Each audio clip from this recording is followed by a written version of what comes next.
Welcome back. It's a Monday morning. You're hanging out in the break room. Rochester's Classic Rock 96.5 WCMF. How's it going, buddy? Pretty good, buddy. What's going on, female buddy? Doing good, buddy. Chilly start. Yeah. 28 degrees right now. Not going to get out of the 30s. High of 37 today. Although we will be back in the 40s, maybe diddling 50 by Wednesday this week. Rain tomorrow. Yeah. And it's like the worst kind of rain, too. Chilly rain. That cold, stinging rain. Raw. Yeah. Nasty. Ugh. Miss rain if you're nasty. Did you guys have a good weekend? Yeah. Well, it's like the build up to the big week. It is weird how it takes an entire week to prepare for one day. You got to get like a running start at this thing. And like most people don't do the entire meal anymore either, right? No. Like it's an entire week to prepare for just like a dish or two. Yeah, we're chipping in. You got it. Plus the whole like mentally preparing for the anxiety that we'll be dealing with your friends and family depending on where you're going. Especially people like you and I. You got to watch your mouth. See, some people you don't have to watch their mouth, but if you take all that stress plus your mouth, you got a wise mouth. I'm getting good at watching my mouth because now. When did that start? Why don't you watch your mouth? Well, you watch your mouth first. Well, no, my girls are getting older, so like I don't have like the luxury of being able to say what I want, and like they don't pick up on it. Yeah, they're picking up on absolutely everything now, and they will not let it go. What does that mean? What are you trying to say? What is that? What is that? What is that? Like I can't. My 13-year-old, who I love to death, my 13-year-old daughter, is the most angry person on the planet. Well, it's about that age, right? Oh It my kicks god. in. Oh my god. But any perceived slight from that girl. In any way towards her, towards somebody else. People she even doesn't like her. Well, what does that mean? Why would you say that? Well, the good thing is that goes away when they hit about 7. You know, they say that the holidays are the hardest time to be single. Okay. Well, yeah, you get a little lonely, right? Yeah. And maybe that's what is spurring this study. What's that? Well, folks have been trying to figure out where dating trends are going to go. When I say dating trends, you know, there are specific things year by year you can see people trying to meet the person of their dreams. You know, for years it was that transition from in-person blind dating to dating apps and dating websites and things like that, right? Then became this idea that you could date anyone around the country. You didn't have to be face-to-face with them because, you know, the ability to do Zoom and FaceTime, you could meet anybody anywhere. That's true. The new trend for 2024, at least the prediction, What are they doing? the rise of cross-generational dating. What does that mean? Older folks Exactly what you said. and younger folks With dating? having romantic relationships. Different generations. Well, who wants somebody's old ass? Well, I guess it all depends on Well, what it doesn't necessarily have to be old. Well, Right? mean, you're it could crossing a generations. generational Yeah, I guess cross. you're You got to is a make a big move. gap, right? I mean, Yeah. think about the difference between a Yeah. Gen Zer and a millennial right now. I mean, Yeah. So what is that age? Would that be like So- 20s Like upper and millennial could be 40. Yeah. 40s? Does that be from the 20s to the 40s? yeah, 25 to 40, So that means a 25-year-old could be interested in a 40-year-old. and vice versa. Yeah. Well, yeah, I get the benefit of having something young. Calm down, creepazoid. Creep. It's the way you put it. No, but that's exactly what it is. Something young. Worse to the Transformers, by the way. I don't get why a young person would want an old person. Well, I mean, it happens. I don't know. I you're looking understand it for happens, but why? More So- maturity. So let's break this down. No, they want the money. Let's break this down. The You phone think a 40-year-old millennial's rich? Richer than a busted-ass 20-year-old with nothing works in their car. Stand by. We're getting ahead of ourselves here. The phone number is 252-WCMF, 252-9263. Now, the numbers are interesting why they believe this is about to pop. 6 in 10 people say that age is no longer important to them when dating. What happened to people? How old was your second wife?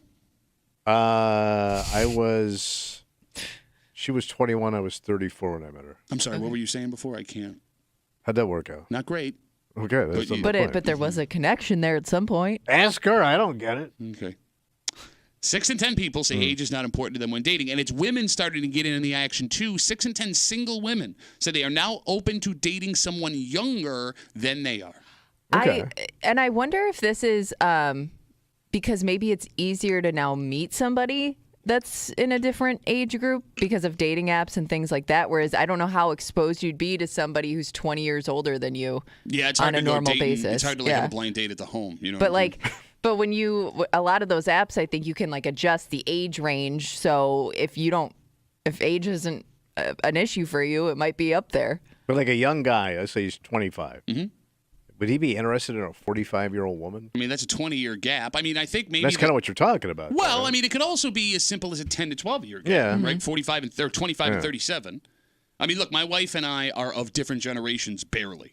Yeah. My wife is 7 years older than I am, and it's her birthday this week, so I probably shouldn't have said that. Oh, out loud. happy birthday. Yeah, very exciting. But yeah, she is technically Gen X, and I am technically a millennial. 7 years, that's not unusual. But here's the thing. That 7-year gap is a massive gap. There's a reason there was a cutoff of generations, right? Like, look, when we first started dating, I mean, she was in her late 20s. I was in my early 20s. And I didn't think it would be that big a deal. But as the more time we spent together, the more it became apparent, like all pop culture references that we have for each other, it's hard because she had certain things she watched when she was a kid, music that she was into. Just technology-wise, probably, right? Yeah. How quickly it changed in that time span? Yeah, no, I mean, like the experience she had in high school versus the experience I had in high school. I mean, she was already in medical school when I was in high school. Like, it was a whole thing. Wow. But you would think, like you said, 7 years doesn't seem like that much. It was a ton of time. And maybe there is a difference between, like, you know, you being as old as your second wife was because at the time, technology didn't move so fast. We didn't have nothing. Like, we didn't have cell phones yet. We didn't. We had to walk uphill both ways to go meet an 18-year-old girl when I was 34 years old. But you remember those cell phones? They looked like walkie-talkies. Yeah. The bricks. They had that big antenna thing sticking out of it. So let's talk about why. All right. And there are a couple ways to look at this. Again, 2024, according to several studies, they're predicting this will be the rise of cross-generational dating. Young folks and old folks getting together and bumping uglies. Ew, and they going to get ugly. So, Kimmy, Yeah. it could be the frustration of not finding someone your age on these dating apps. And I use that as an example because of a place like Rochester. We're a small-town city. You start to see the same people. If Right. you're, hanging out the same places, trying to like date the same kind of age group, you've probably at this point like run through most of the people you're interested in. You got it. So if you can't find anybody of your age bracket, maybe you adjust those age settings in your Tinder, whatever other profile, and you start meeting older people. You're open to it because you're so frustrated. There could also be a more cynical explanation for this, What's something that? you touched on a second ago. Oh, yeah. What's that? Somebody looking for a payday. Sugar daddy, sugar mama. Now, let's use the example. Gold digger. But that's always existed. Gigolo. But it wasn't socially accepted. No, it was a joke. It was Okay. yeah. And So you're saying it's more accepted? well, now? why? I think so, and here's why.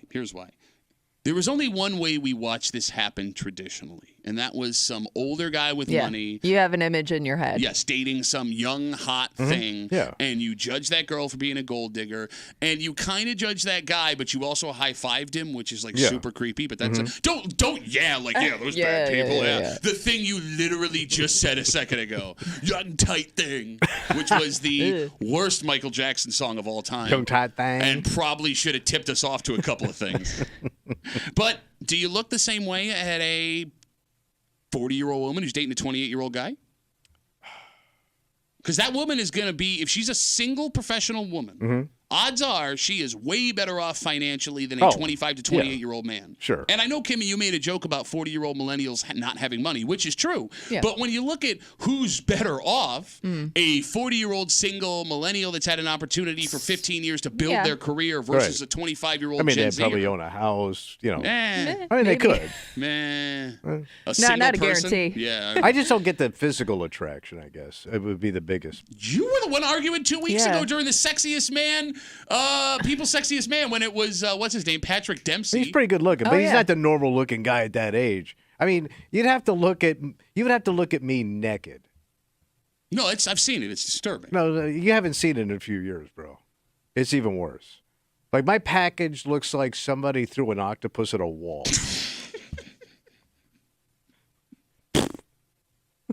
You know what I'm saying? Who's going to be attracted to that crap? You know what I mean? Think of your average 55-year-old man. And let's say he's dating a 35-year-old woman. Okay. Now, they're both adults. Sure. Yeah. I don't get it. Okay. I get what he's looking at. I don't get what she's getting at him. Kimmy, it was 2 weeks ago. I don't know if that would be all that strange. 55, 35. I Yeah. mean, That's that a- would be you It's a- dating your dad. My dad's older than that. Okay. Oh, That would your be, dad. That would be you dating. Yeah. Your dad. Well, no, my dad's in his 60s now, too. Yeah, but barely. He just turned 60, right? But I guess you know what it is. I would Barely. think like Look at, I love how you old guys love to like trim like you're golfing. Yeah, give me a birdie. It's fine. I Put would me down think for like a the 5. older you get, like once you hit like 30s, maybe you're even more open to a bigger age gap. I don't know. I just feel like once you hit like that mid 30s range, you're kind of You're you're making open? more mature decisions. You so kind of it's- like the feel of his ear hair when you're running your hands down his earlobes. Hey, I'm 37. I got ear hair. It gets worse, bro. Okay, stop scaring me. And then you start getting the nose hairs. And then the rogue hair. Kimmy, I know you want to think at your age, a 55 to 35-year-old gap would not be all that strange. But we need an example of a 55-year-old man. Even when we point out celebrities that are 55, you don't think they're attractive. I'll go, that's a good-looking guy. And you'll go, nah. No, you point out guys that are in like their 80s. No, because to you, 55 is 80 because you're so old. We're pretty much the same age, 55, 95. What's the difference? Same generation. That You're could like be Burt Reynolds. good-looking guy. The amount of times you go, I can't tell if that's his wife or his daughter, and it's always his daughter. It is obviously his daughter. Your old eyes are failing you. No kidding. 252-WCMF, 252-9263. 6 in 10 people say age is not important to them while dating anymore. 6 in 10 single women say they are now open to dating men or people, younger than them, which means, according to this study, they are predicting 2024 being the rise of cross-generational dating that is now socially accepted. And I guess in reality, why was it not socially accepted in the first place? Yeah. Well, don't forget, man, there were so many rules back in the day. Yeah. Who religion. Yeah, true. Your skin tone, where you're from, how much money you had. Like, I can remember, like, my father, all he was concerned about was money. Like, even with my sister, well, make sure he's got money. Okay. That's all he didn't get. The guy had 3 heads once he had money. Well, but then he owns a brewery, in which case he's probably got money. There you go. Yeah. Uh-huh.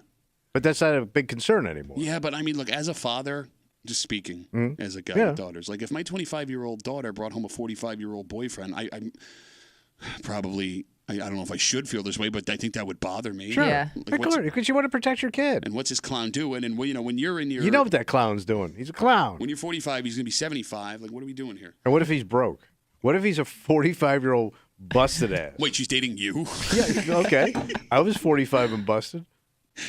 You've been insert age and busted since you moved out of your parents' house. Like, we could just keep doing this game. I think that is the concerning part because I could see like a relationship being okay when it's just the two of you, right? Like maybe you connect and you have stuff in common and, you form this bond with somebody who's like a 20-year age gap. The problem comes when you're around other people. Like I would imagine most of those problems show up when you're around family and friends and, the judgment from other people and the fear of, it's, to your point, being a parent in that situation. That's where the problems show up. If you don't have kids and your parents are dead, this works out great. Yeah. Outside of that situation, there's several problems. But like if let's say you're an older guy, you're dating a younger girl, you got to meet her friends, and they're way younger than you, and you're the old guy. Okay. That's got to be difficult. Unless they're all doing it. But you still got to fit into a younger generation. Yeah. Right? You go to these parties and stuff. Go to these parties. Like, what do you think? Like, bro, does Kimmy go to parties? Kimmy is 34 years old. Does Kimmy look like a party chick? You're going to go to a craft brewery, which is slammed with guys in their 50s. Right. I mean, maybe at that age, to Kimmy's point, after 30, maybe the social situations aren't as hard. It would be the judgment from people that are close to you you'd have to deal with. And the idea that, look, I mean, nobody likes to talk about this. But if you date someone significantly older than you, you're going to have to take care of that person most likely. Oh, yeah. Right? Like if there's a 10, as they go into the decline. Exactly. If there's a 10, 20-year age gap, they're going to start to crap the bed way before you are. They'll just start they'll just start acting older. You know what I'm saying? Sure. You'll just have older takes. It just happens. 252 WCMF. Let's talk to Mike. Hey, Mikey, what's going on, buddy? Hey, what's up? I'm 54. I'm dating a 34-year-old woman, and it's pretty good. Okay, is it? For you, she has called us 3 times and said, "Get this old wrinkly old man off me." But here's the deal. I didn't even go after it. Like, she pursued me, and I was like, no, and she's the one who came after me. Where did you meet, Mike? Penthouse letters. I'm from a Midwest town. I can't believe this happened to me. Tell me you're so old, only a third of... No, I'm just kidding. No. Man, it must be your sense of humor that got her there, Mikey. All right, Mike, in all sincerity, like, if a 7-year gap with my wife and I causes problems with pop culture, how do you and a 34-year-old with a 20-year gap handle stuff like that? It's all about talking, I guess, man. I don't know. There's definitely, we just kind of joke around about stuff that the difference is, it's like, I'm the old guy. She's the young one, and then I don't know. Somehow it just works. How long have you know. been dating? It's pretty young, but No, but we need a number, Mike. We need a Under number. a year? yeah, it's under a year. Okay. Everything's great. We've been dating for 2 weeks. She doesn't even know I watch HR Puffin stuff. What's that? Doesn't matter. Mikey. Hey, what can you do, man? Hey, but look, I'm happy for you, buddy. I'm happy for you. Keep riding that ride until it crashes terribly and catches on fire.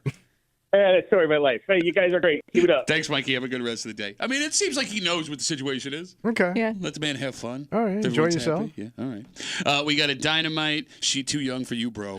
Got to break them for you this morning here on CMF. What a night last night. Oh, boy. Questions were answered.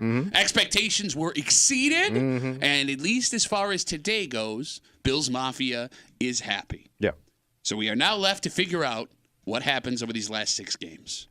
Because as much as you want to give flowers to the man that had to step in at an impossible spot yesterday, it's far from over, Tommy. Oh, no. This man now needs to get minimum 4 wins in the next 6 games, and it's against some of the best teams in the NFL. Well, the next 2 games, right? Are the worst. Well, you 3. also have Dallas in there, yeah. It's going to be tough. It's 3 games here that are going to be a nightmare for you.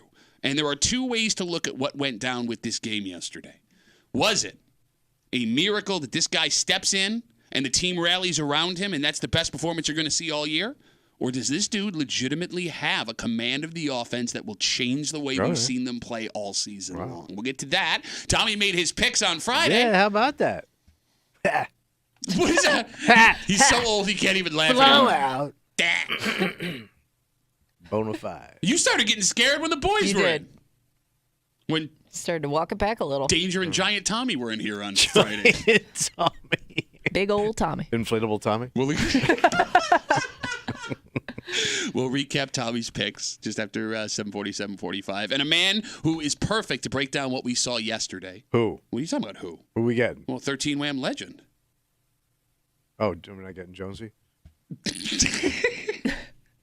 What, we getting the old man? No, we're not getting the old man. We're getting Dan, Hot Takes, Oh. Chesty Fates just after 9 o'clock. Way to go. The young boy. Our third choice. Everybody's third choice for an interview. No, I've been trying to get Dan on for like the last couple weeks. He's a very busy brutal. man. Shut up, The man. line to Dan Fates. Oh, my God. Fates knows his stuff, and Fates has no problem. He will not pull any punches, Tommy. I'm very interested to see what he thinks about this yesterday, because, Kimmy, I think you can back me up on this. They scored 29 points, or 32 points, and they looked great. Yeah.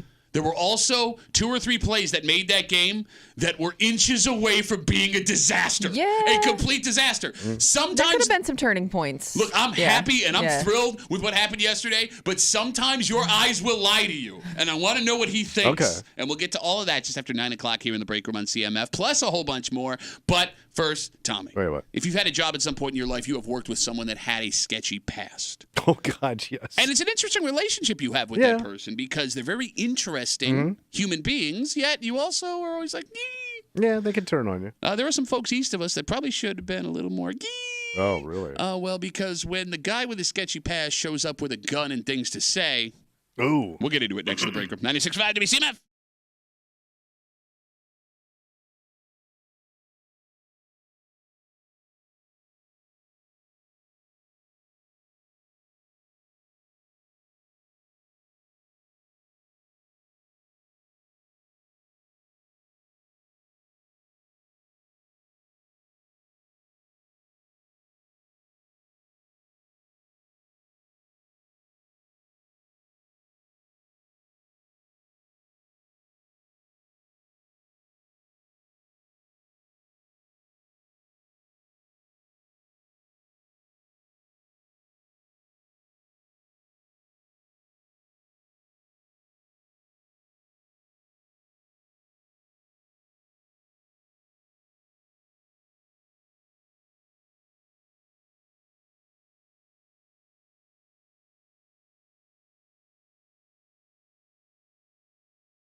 It's an interesting side-by-side of how you feel when you work with someone like this. Okay. Because if you've lived long enough, you have worked with someone that has a checkered past. Oh, yeah. And your initial feeling is to, Yeah. stay away from that person. Give them a wide berth. But their stories are always so interesting.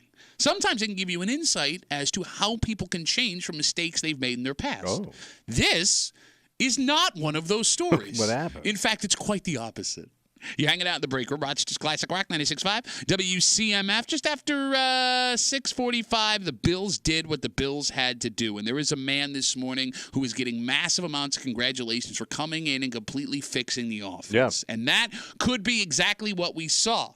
But, as optimistic of a Bills fan as you guys know I am, there could be another thing that happened yesterday which wouldn't be as great. Oh.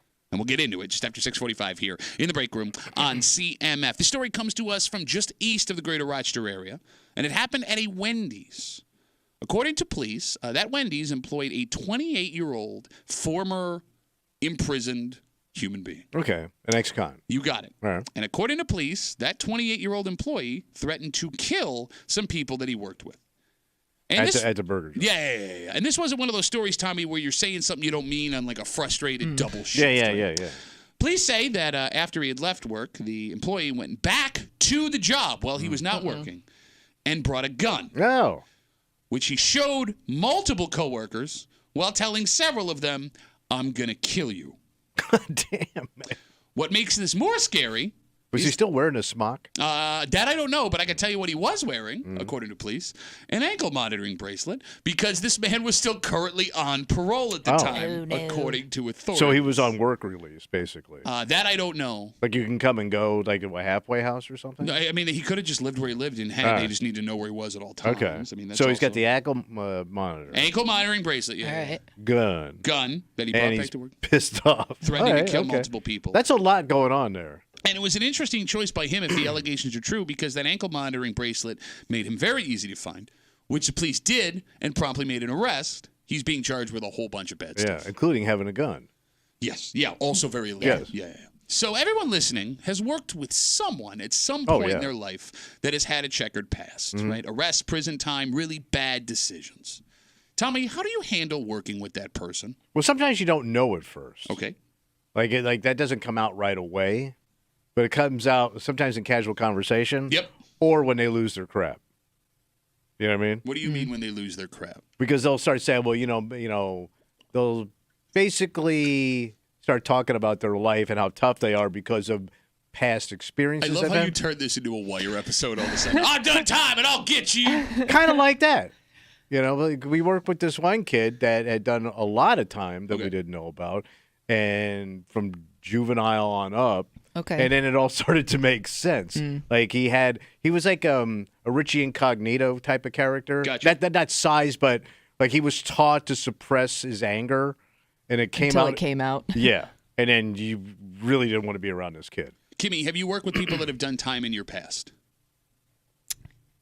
Yes, but according to them, not for anything like too serious. Okay. Non-violent. Like, theft when they were like younger, but who knows? That's just what they said. Like you can work in the South without working with somebody that had done some kind of jail time. Look, I love crapping on the South. It's always fun to make jokes. I think that's everywhere, right? Oh, really? I've never had a job in my life where there isn't someone that has had a checkered past that I was working with. Like, not a single time. Granted, up until I got here, I worked almost exclusively like blue-collar jobs, right? a regular job. A lot of second-chance jobs, but I've never had a work environment where there wasn't someone that had done prison time that was working alongside me. Yeah, I told you. Is that strange? No, I told you we had that white guy turn out to be a serial killer from Michigan. And tried to kill someone you worked with. Stuff a kid in a trash compactor.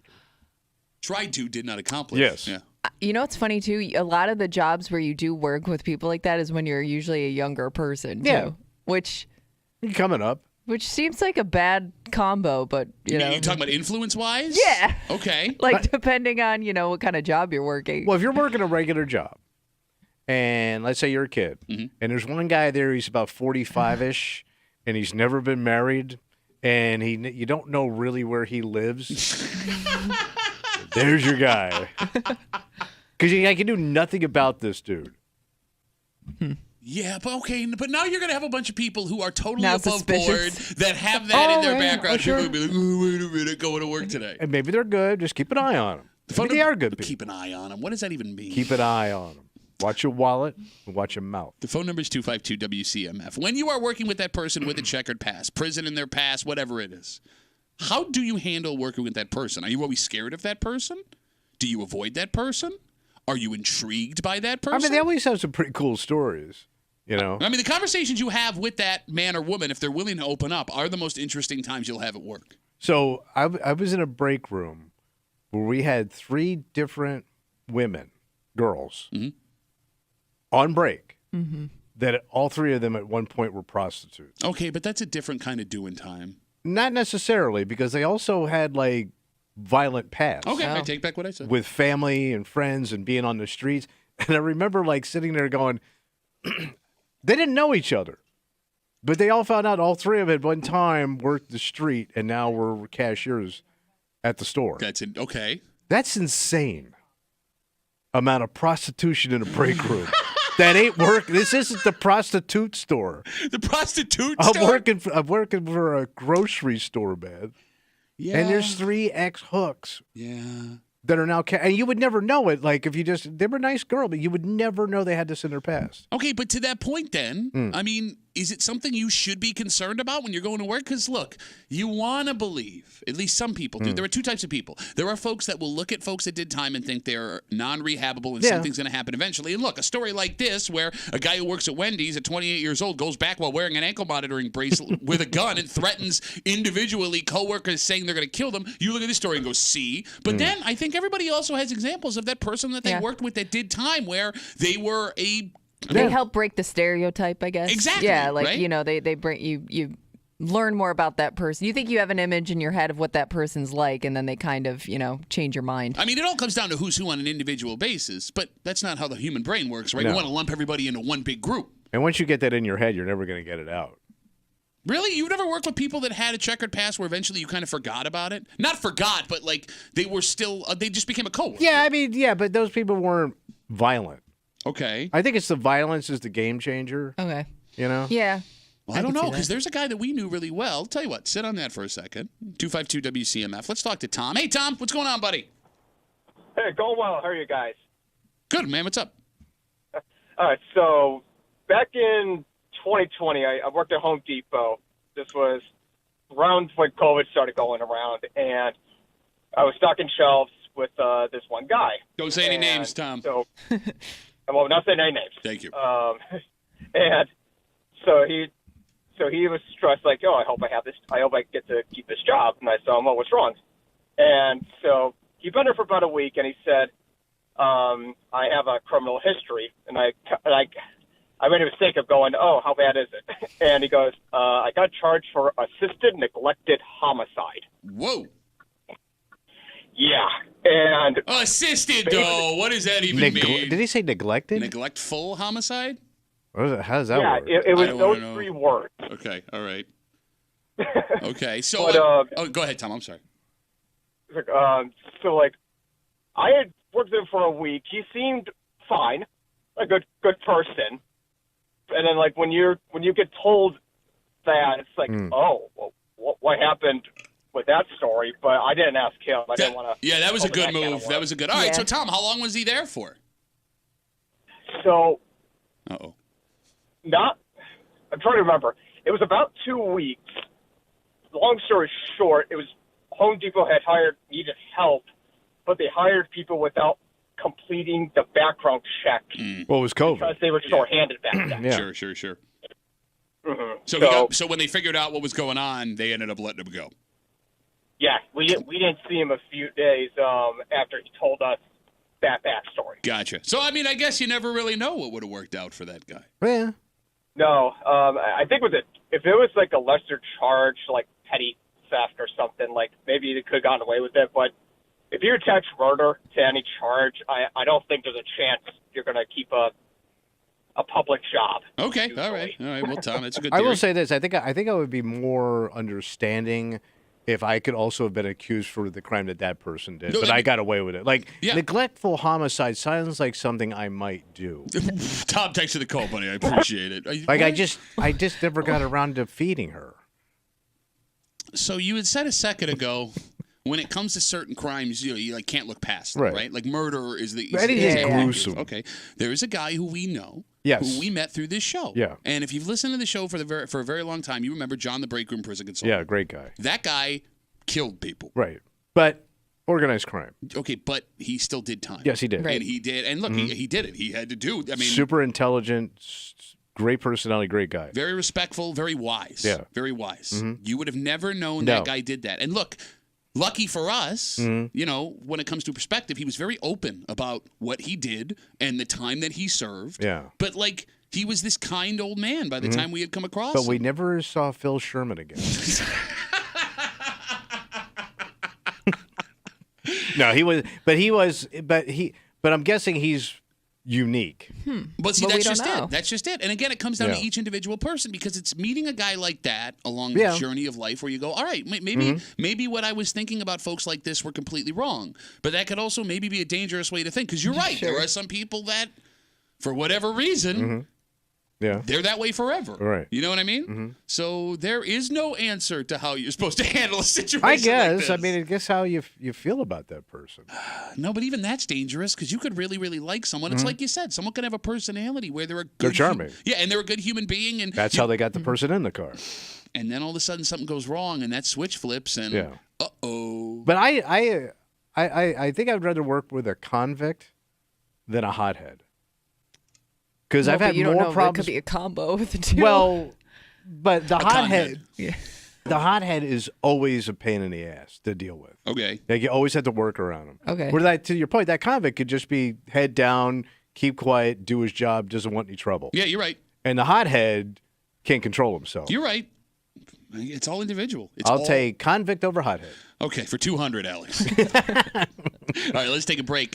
Your Buffalo Bills went out and did exactly what the coaching staff hoped would happen Put on after a that show. major move yesterday. And look, man, as a Bills fan, it is easy to sit back this morning and go, the mistake was the offensive coordinator the whole time. They fixed it and we're good. And I hope to God that is exactly what happened. That this new guy went in there and he saw the little tweaks he had to make and he adjusted, and this is what it's going to look like for the rest of the season. Please, God, let that be the case. However, with this season, as weird as it's been, the ups and the downs and the ups and the downs, there is something else we have to keep in mind.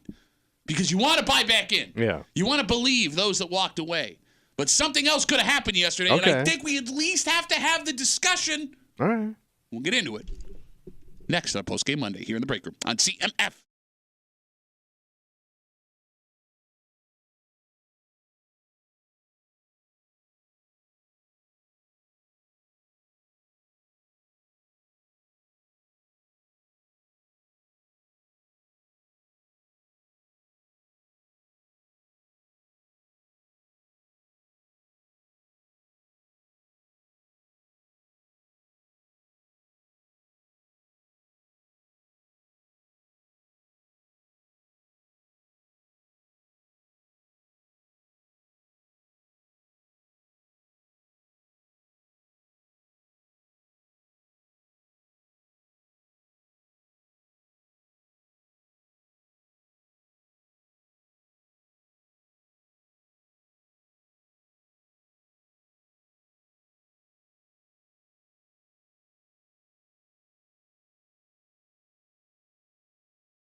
Back to the shotgun he goes. Here's the snap.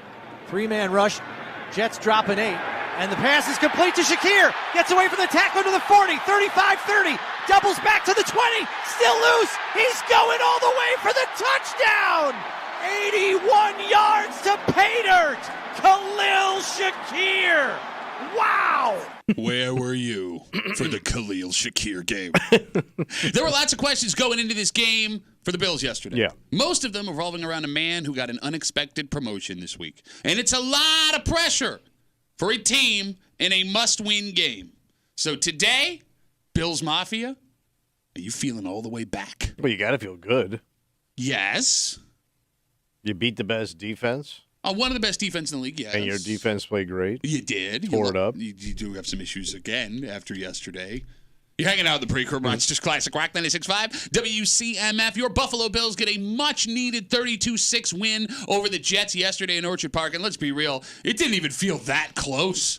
The Jets' offense could not do a damn thing. They were shut down all day. And Tommy, you're right. That defense looked phenomenal. But you've taken out 2 Jet quarterbacks now. You took out Aaron Rodgers and you benched that kid. Going back to last season, 3 because they almost you Mike collapsed White that in kid. half. Oh, Yeah. But Tommy, nobody really cared about what the defense was yesterday going into this game. It was all about the offense and new coordinator Joe Brady. Ken Dorsey loses his job on a short week. This guy's got to walk in and scheme against one of the best defenses in the NFL. So after what we saw, how do we feel? Looking good. What else you want? He looked like a teenager that just got handed the keys to a new car. 100%. 100%. I'm driving by myself now.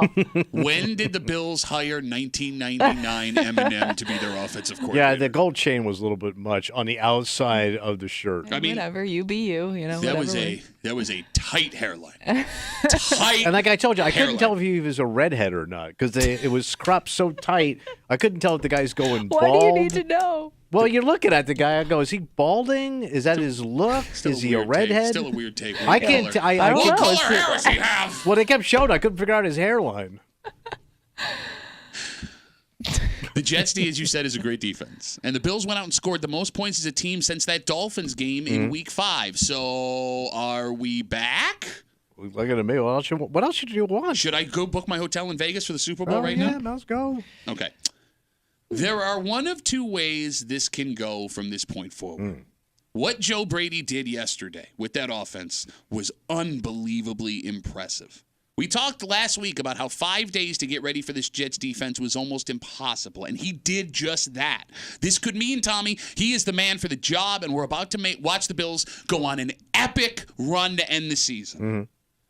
This could also be an example of a team circling the wagons and playing out of their mind because of a massive shock to their system. And Kimmy, you see this happen all the time in organized sports. For sure. And, I mean, you also have to factor in that the Jets, I mean, they have a great defense, but they probably didn't really know what to prepare for heading into this game. You still hung 29 on, or 32 on them. I mean, like, whatever they were expecting, it's a great defense with individual athletes all over the field. Yeah. Yeah. Right? I mean, I understand being No, able to... but I'm saying like that could also be, where that spark came from. I get it. And look, here's the other thing. Like, I understand 1 or 2 plays happening where you're able to fool them because, I mean, what we watched yesterday was just a complete domination by the offense. They did what they wanted. They were confident. Yeah, when they wanted to do it. Everyone looked like they were having fun over again. But here's the thing. What's up?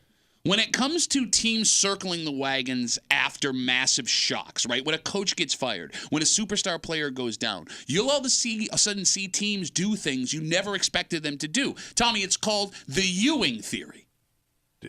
For Patrick Ewing? Yes, Patrick Ewing was the best player on the Knicks by far in the early 90s. Yeah. Yet when Patrick Ewing would go down, all of a sudden, the game or 2 after, the Knicks would have these unbelievable performances. All right. And it wasn't because they had the talent, it's because of the shock to the system. Okay, Yeah. they played above their heads. Ewing theory. All right. So that's what Tony Romo was saying. He was like, I don't know if Ken Dorsey was a problem, but sometimes teams just You just need a they kick. just need to change for the better or worse. That you just need a change somewhere in the system. Like a kick in the ass. Yeah, I mean, I guess you could put it that Yeah. way. Now, look. You guys know what a diehard Bills fan I am. And I'm obviously hoping that this guy has the answers, and that's what happened. But we're going to find out for sure Well, next week. you got this big mountain yeah. to climb now. Yes, it just gets harder for Joe Brady. He goes from having 5 days to prepare to get this team ready for one of the best defenses in the NFL to now having to take on an 8-1 NFC champion from last season. In Philly? In Philly, city of brotherly love. Yeah. If this Bills offense Yeah. manages to go into Philly and light it up again, this guy's legit. But Okay. we're getting ahead of ourselves here. All right. Joe Brady, the new Bills offensive coordinator, does deserve a week to take in what he accomplished, smell his own flowers. If you will. Yeah, because it gets a lot harder for me. I mean, welcome, Joe Brady. Here's 3 games in a row that are going to be very difficult. Well, 4. I mean, Jets, Yeah. Eagles, Chiefs, Cowboys. Yeah. You got to buy in there to get ready for the Chiefs. Sure. But dear Lord, baby G. Right. Now, we could be catching a break as Bills fans with this Eagles game. And the phone number is 252-WCMF, 252-9263. The Eagles play tonight. It will be the biggest game of their season, a rematch, Super Bowl rematch with the Kansas City Chiefs. Yeah. So you're putting all your effort and energy into that. Yeah. And then they have a short turnaround to see the Bills next Sunday. If you're going to get the Eagles at any point in the season, This is it. you want them now. Okay. So that's an advantage for you. It is. The Bills opened up as 3.5-point dogs in Philadelphia. We'll see if that changes at all based on their performance against the Chiefs tonight. Oh, all right. But I got to be honest with you, man. I'm believing. Not that I stopped Then believing, they could but beat like, the Eagles? bro, I'm kind of in on a run right now. I'll be Aren't they completely like honest with you. 8-1? Yeah. That win did feel good, but I don't want to be fooled by it. Kimmy, that defense demoralizes teams. That defense beat the Eagles. That Jets team beat the Eagles. Oh, that's the only loss they The have? only loss Yeah. they have is to the Eagles in that defense. All right. I mean, I don't even know, are the Eagles healthy? Like, if they lost anybody along the way, or are both of those teams pretty? Because it seems like the Bills just keep getting bit with the injury bug. right, so Because, we'll talk- I mean, they do have some injuries right now that I don't know if those guys are coming back. We'll talk about that in a second as we talk about this Bills win yesterday, 32-6 over the New York Jets. Joe Brady, new offensive coordinator, walks in with double birds up to everybody, including myself, that was like, this is an impossible task, and showed them. 6 games left. You need 4 wins to pretty much guarantee a playoff spot. And as we said, you are playing the toughest teams in the league. If they do this, it would be the most Bills thing ever. It would. The last 3 years, the Bills have these epic regular seasons. Winning 12 games, they're beating the doors off good teams. They're playing high-flying ball, only to get to the playoffs and disappoint. The most Bills thing ever they could do in the history of this franchise, shake out the bandwagon fans with this up-and-down first half, and then go win an effing Super Bowl ring. All right. Doesn't seem like it. Why? It's not out of the question. I know, but They have the talent on offense you saw yesterday. yeah. It's there. I mean, hell, even when they were struggling, when they wanted to flip the switch and play fast, you saw the talent was there. And it's not like these teams on the upcoming schedule are more battle-hardened than the Bills. The Bills have a ton of veteran players. They have a ton of playoff experience. They've had their backs to the wall a bunch before and showed that they can handle it. And, I mean, granted, it's a daunting schedule with the Eagles, Chiefs, Cowboys. What team there is unbeatable? The Bills are 2-0 against the Chiefs in the regular season the last 2 years. Cowboys are all over the place. Yeah. Philly is scary. But again, you They're get the best team in the league. they have the best record in the league. Well, that would make you the best team. No, there's a difference. They're consistent. How good's their offense? It's good. How good's their defense? It's pretty good. All right. Look, I'm not saying how the they winning everything? Look, I'm not saying the Eagles are bad. I'm not. The And Eagles you got to are. play in Philly, which Yeah. is rough. Yes, it is. Yep. Yes. No, I'm not. That whole city's like one prison. I'm not saying that it's going to be a walkover 35 to Yeah. 4 blowout, the 2 safeties for some reason. But I mean, the team is not impenetrable. None of these teams are impenetrable. Well, I would also, my fear isn't even so much who the Bills are playing, because this season the Bills' biggest issue has been themselves. Like, a lot of the losses that they've suffered have come at their own hands. You know what I mean? Like turnovers, things like that. Like, the Bills beat themselves every time. So if they can like cut that out, I don't see why they can't go up against any team in the league. I'll tell you who I feel really bad for now that you bring that up. Who's that? So going into that game yesterday, Josh Allen had a 6 consecutive game interception streak. Yeah. He pushed it to 7 because he threw a pick on a Hail Mary that they shouldn't have At the thrown end in of the the first half. place. Like, that sucks. Because, like, if he keeps But throwing... don't really Yeah, count. It but does it, but if he keeps I throwing know. picks, he'll be like, 9 straight, 10 straight. No, Yeah. it was a Hail Mary pick against the Jets. That's Yeah. horse crap. It's total horse crap. Now, Kimmy, you touched on this a second ago. The big question may not be the offense moving forward. It could be the defense. They played great yesterday. They also lost 3 more key pieces to injury. Defensive backs Dane Jackson, Teron Johnson go down with concussions. Taylor Rapp went down with what we hope is a stinger. But it didn't seem to slow them down. Whoever they put in there still seemed to get the job done. Well, at that point, you had demoralized the Jets. It was towards the end of the game. Yes, right? But it is insane the last 2 seasons how bad the injury bug has bitten this team on defense. Between Tre'Davious White, Von Miller, Matt Milano, DeQuan Jones, Micah Hyde, Jordan Poyer. I mean, I could keep going, but we'd be here all day. Greg Rousseau's missed time. A.J. Epinessa's missed time. Ed Oliver's missed time. What the hell's going on? It's not even. It's like it's unexplainable. Yeah. Just something to keep in mind throughout the rest of the week to make you feel good no matter what. What's that? If the Bills do go on a run, it's not unprecedented. We talked 2 weeks ago that in the McDermott era, the Bills play their best ball down the stretch. They lose a game, maybe 2, in the last 7 weeks every season. Last season, they finished the last 7 games 7-0. If you were ever going to lean on that, now would be the time to do it. Now would be a good time. But are they as good a team as they were, when they played that crazy game in Kansas City to end everything? You're talking about the playoff game. Dude, that was what, 2000? That was 2 seasons ago. Yeah. I mean, that was the best they ever were. That team was probably the most talented they ever were. Maybe. And this team isn't up with the injuries and stuff. They're not the same team anymore. No, but you had injuries at that point, too. Tre'Davious White didn't play in that game. I mean, you could make the argument if he's But there. Josh was, on fire. But Josh was on fire yesterday. He was super efficient. Yeah. Super efficient. I mean, I guess they're trying to find this balance between superhero Josh and Corral Josh. Yeah, and I mean, I don't know if it exists, but if you can keep doing what you did yesterday. All right, let's do it. Great. Super Bowl. Okay. Tommy made some picks on Friday. He sure did. Tommy sure did. What's the matter? I was very confident in the first half, even as well as the Bills were playing, that there was no chance you were sniffing any of them. Shut up, you dick. Shut up. We'll get to a Muley post-game excuse Monday here just after 7:45 in the break room on CMF. And from 13 Wham, Hot Takes Dan Chesty Fates will be joining us just after 9 o'clock to recap that game and let us know if our eyes are lying to us or if this is a legit offense. All right.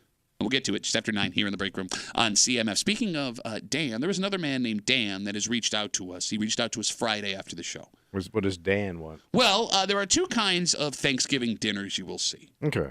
There are folks who open their doors to absolutely everybody who would like a meal. Come join our table. The more, the merrier. Oh, suckers. And there are folks who keep those guest lists exclusive to people close to them. And in this Facebook message, we have a husband who it seems is open to whatever, and a wife not so much, based on a phone call they got from an in-law who said, guess who's coming to dinner? Oh. We'll tell you the story, and we'll do it next here in the break room on 96.5 WCMF.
The spirit of Thanksgiving for everyone is getting together around a table and enjoying a meal with people you love. Yeah. And then comes a split. Because there are those who believe the more at the table, the merrier. Yeah. There are those who want only their closest confidants in that home. Just blood family. And that seems to be the issue we have in front of us here today. You hanging out in the break room, Rochester's Classic Rock 96.5, WCMF. You can watch the show live. You'll watch us talk. You got 4 options. You got the Odyssey app. You got WCMF.com, and our newest options, both on YouTube and Twitch. You can subscribe, like The Break Room WCMF on both YouTube and Twitch. It is sleek looking. It is new looking. Tommy still looks horrific, but that's okay. All right. All of that brought to you by our good friends at Three Heads Brewing. By the way, Three Heads Brewing has their new Nighthawk Hazy IPA at their tasting room. Oh, wait, it named it to the team? They have partnered with the Nighthawks. They will now have it not only at the tasting room, but at Blue Cross Arena events, and it'll be in stores next week. Wow. And it looks delicious. Okay. Yeah, so check that out. All brought to you by our friends Three Heads Brewing. Three Heads Brewing. Wait a minute. Like the team? Why it was Like just the lacrosse team? I've never heard of a beer named after a team. You And all serious? the Bills and Sabres stuff. No, it doesn't. But it's called the lacrosse beer. No, it's called the Nighthawk Hazy IPA. Well, the lacrosse beer. That's how I would order. I'll take right? the lacrosse beer. Give me a lacrosse. Go try it and ask for it by name. Oh, the lacrosse beer at Three Heads today. So Friday afternoon, we got a Facebook message from a guy named Dan. And I wanted to do this today to give him enough time if he is listening, if he gets any good advice for him to be able to use it. All right, so he writes us, quote, "We are hosting Thanksgiving, and we expected to have 8 people to go along with my wife and 2 kids. So what are we at now, 12? Yeah. Okay. That's a crew. Yeah. He goes on, my sister-in-law just told my wife they have invited a family of 4 that lives next to them. Family of 4? That recently moved to Rochester to our home. They're going to dump them in his lap? He goes on, For Christ's sake. She didn't ask, she told us. Although I do think it's a little rude, I didn't have a problem with it. My wife is furious. That's rude as F. It is, Pat. You don't ask? Were you trying to sound young and hip? That's rude as F. It's F. Hey, can I get that rude as F hazy IPA? Capital F, baby. So Dan continues. She is ready to tell her sister those people can't come and has been upset about it for days. I want to make this very clear. It's not about money. We can easily afford more food, and we have plenty of space to have them over. But my wife says it's being told we're hosting 4 more people that has her ready to not only tell her sister no, but disinvite her sister and her family, which will cause a ton of drama. It's her family, it's her circus, but I feel like I have to get in the way to keep my wife from making a decision she'll later regret. And he goes on and on and on from there, but that is all we need for this discussion. The phone number is 252-WCMF, 252-9263. I think the first question, based on Tommy's initial reaction, is this man's wife overreacting? No. Not at all. I mean, it's like you're inviting strange people, a whole goddamn family. Well, 4 people. That's a lot when you're cooking, man.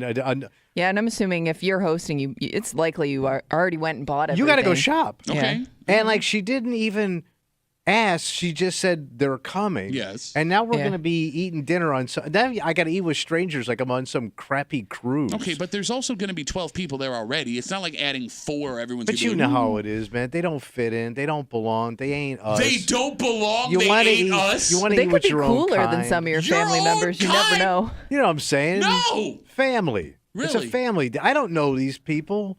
Well, how do you know them if you don't have them What over? if they don't have manners? What if they smell? What if they're cool What as if they're hell? ugly? Kimmy, you just said it yourself. What if they're I was saying, super like- ass ugly family? You got to look at ugly so family. they fit right in with you and your family? I was just saying they could be, if you give them a chance, they could be cooler than some of your family members. Yeah, but there's a reason why they don't have They any just options. moved. Yes, I'll read you the quote from the Facebook message. Again, invited a family of 4 that lives next to them that recently moved to Rochester. That's why they don't have anywhere to go. But, It is weird you have that many people in your house, you wouldn't be doing your own thing. right, that's what I'm saying. Yeah, you're not you're right, lonely. you're right. You're a family of 4. Are they that lonely? But then again, maybe if you receive an invite, you feel pressure to say yes. I wonder if it's true. I wonder if it's more this man's wife is more upset at the fact that she has to now prepare for 4 more people, or just the whole situation of I'm now being told I have to prepare for 4 more people? Because that's where I would think the frustration mostly comes from. It's just more work. I get it. Yeah. I get it. Well, no, that's not what she's saying. It's No. not the fact that it's more work. It's the principle. Yeah, of the fact. No, but she said preparing. She has to prepare. That takes work. You're not. I understand, but I said that may be less of an issue for this woman than just the whole being told that you have to do it. Well, she's being forced. Okay. Well, And yes. then you have to host, which means you got to play nice, right? Yeah, what are you going to Which do? means- Slap everyone across the face when they What walk was in your the plan door? before? But when you're hustling and cooking and cleaning stuff, now I got to stop and I got to talk to you. Hey, Okay. where you from? I got to make small talk with you. In the meantime, I'm trying to do all this stuff. I love the how old you man's no help. You did that in literally 2 seconds. I can't do this. Hey, where you from? Wow, I can't expect to ask that question. You know, then I got to serve them, right? They're gonna plop their asses down. Hey, what do you want to drink? It's a lot of work, and you got to play nice. But you love playing bartender. to people I want to bartend. I don't know these people. It's very weird because, What? look, I mean, first of all, preparing for 12 versus 16 people is not that much of a difference. Once you're over 10, as long as you're not getting to like 30. But you got to go shop. Okay, a little bit. Maybe he hasn't Yeah. shopped yet. I don't know. We got this on Friday. What do you want from me? You got to go to Wegmans. This week is a nightmare. I'm very surprised there are homes that react this way. And I get the slap in the face of being told there's people coming to your house. But I don't know, Kimmy, like the way I was raised, this wouldn't have even been an issue. Like, okay, great. Tell them No, to come yeah. on over. But every time my parents did this crap, and my sister was the worst because she always brought a new husband or boyfriend or weirdo. Okay. It was always awkward as crap, man. And it never went well. But that's like one person romantically involved. These people are not romantically Right. involved with your family. You never have to see them ever again if it doesn't go well. They're going to be on their best behavior. They're being Well, invited. you hope. How much What of do you a think dick? they're going to come in your house and just start smashing stuff? What if they just got opinions and they don't shut up? Or, Well, again, I feel like that just comes with Thanksgiving as it is. And on top of that, even if you're the most opinionated, oblivious prick on the planet, walking in to a family who's you've never met before for their Thanksgiving, you're gonna keep your mouth shut. I Okay, would be so more let's- worried about certain family members saying stuff in front of the just new people. Oh yeah, that's you know. yeah. I mean, there's a lot of ticking time bombs at that Yeah. table. Let's say they sit down, and they pass on some of your food. Oh no, thank you.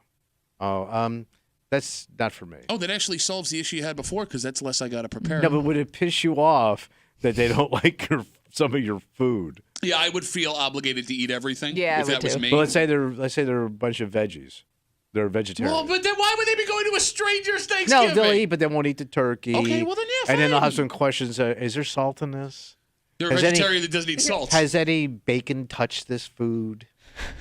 Would they say it like that? Yeah. But you know how vegetarians are, man. They talk like this, you know. They're kind of nasally because they don't eat meat. If you don't eat meat, you get nasally. Shut Like up. your face gets all sallow. Really? Sallow? Well, yeah, but that's is that sallow. like shallow? No, sallow. It's not a word. Is that a real word? I think it is. You know, like, like when your face looks too thin. Tell me something, girl. I just made up a face that didn't work. Okay, he's not wrong. Damn it! Sallow, of These an are- unhealthy yellow or pale brown color. Vegetarian. Damn. The joke was good. We could just leave it alone. 252 WCMF.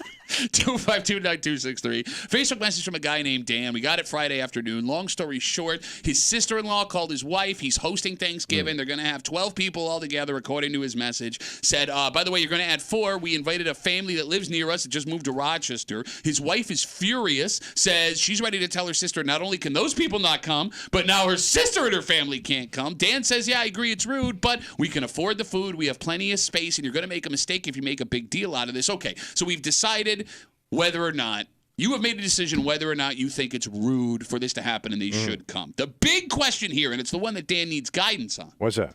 does he step in? Why? To If stop she to says shut no? down his wife? Yes. It's his wife's family. And if he tries to make her see things a different way, you could be accused of siding with the people making her furious. That is a dangerous husband game to play. I think Thanksgiving it's the wife's day, not yours. So just sit this one. I mean, if she's doing all the cooking and cleaning and setting the table and doing all the work, Okay. which most women end up having to do. Oh, here we go again. You ladies, you work so hard. You work so hard. Where's my food? Why? I'm not doing dishes.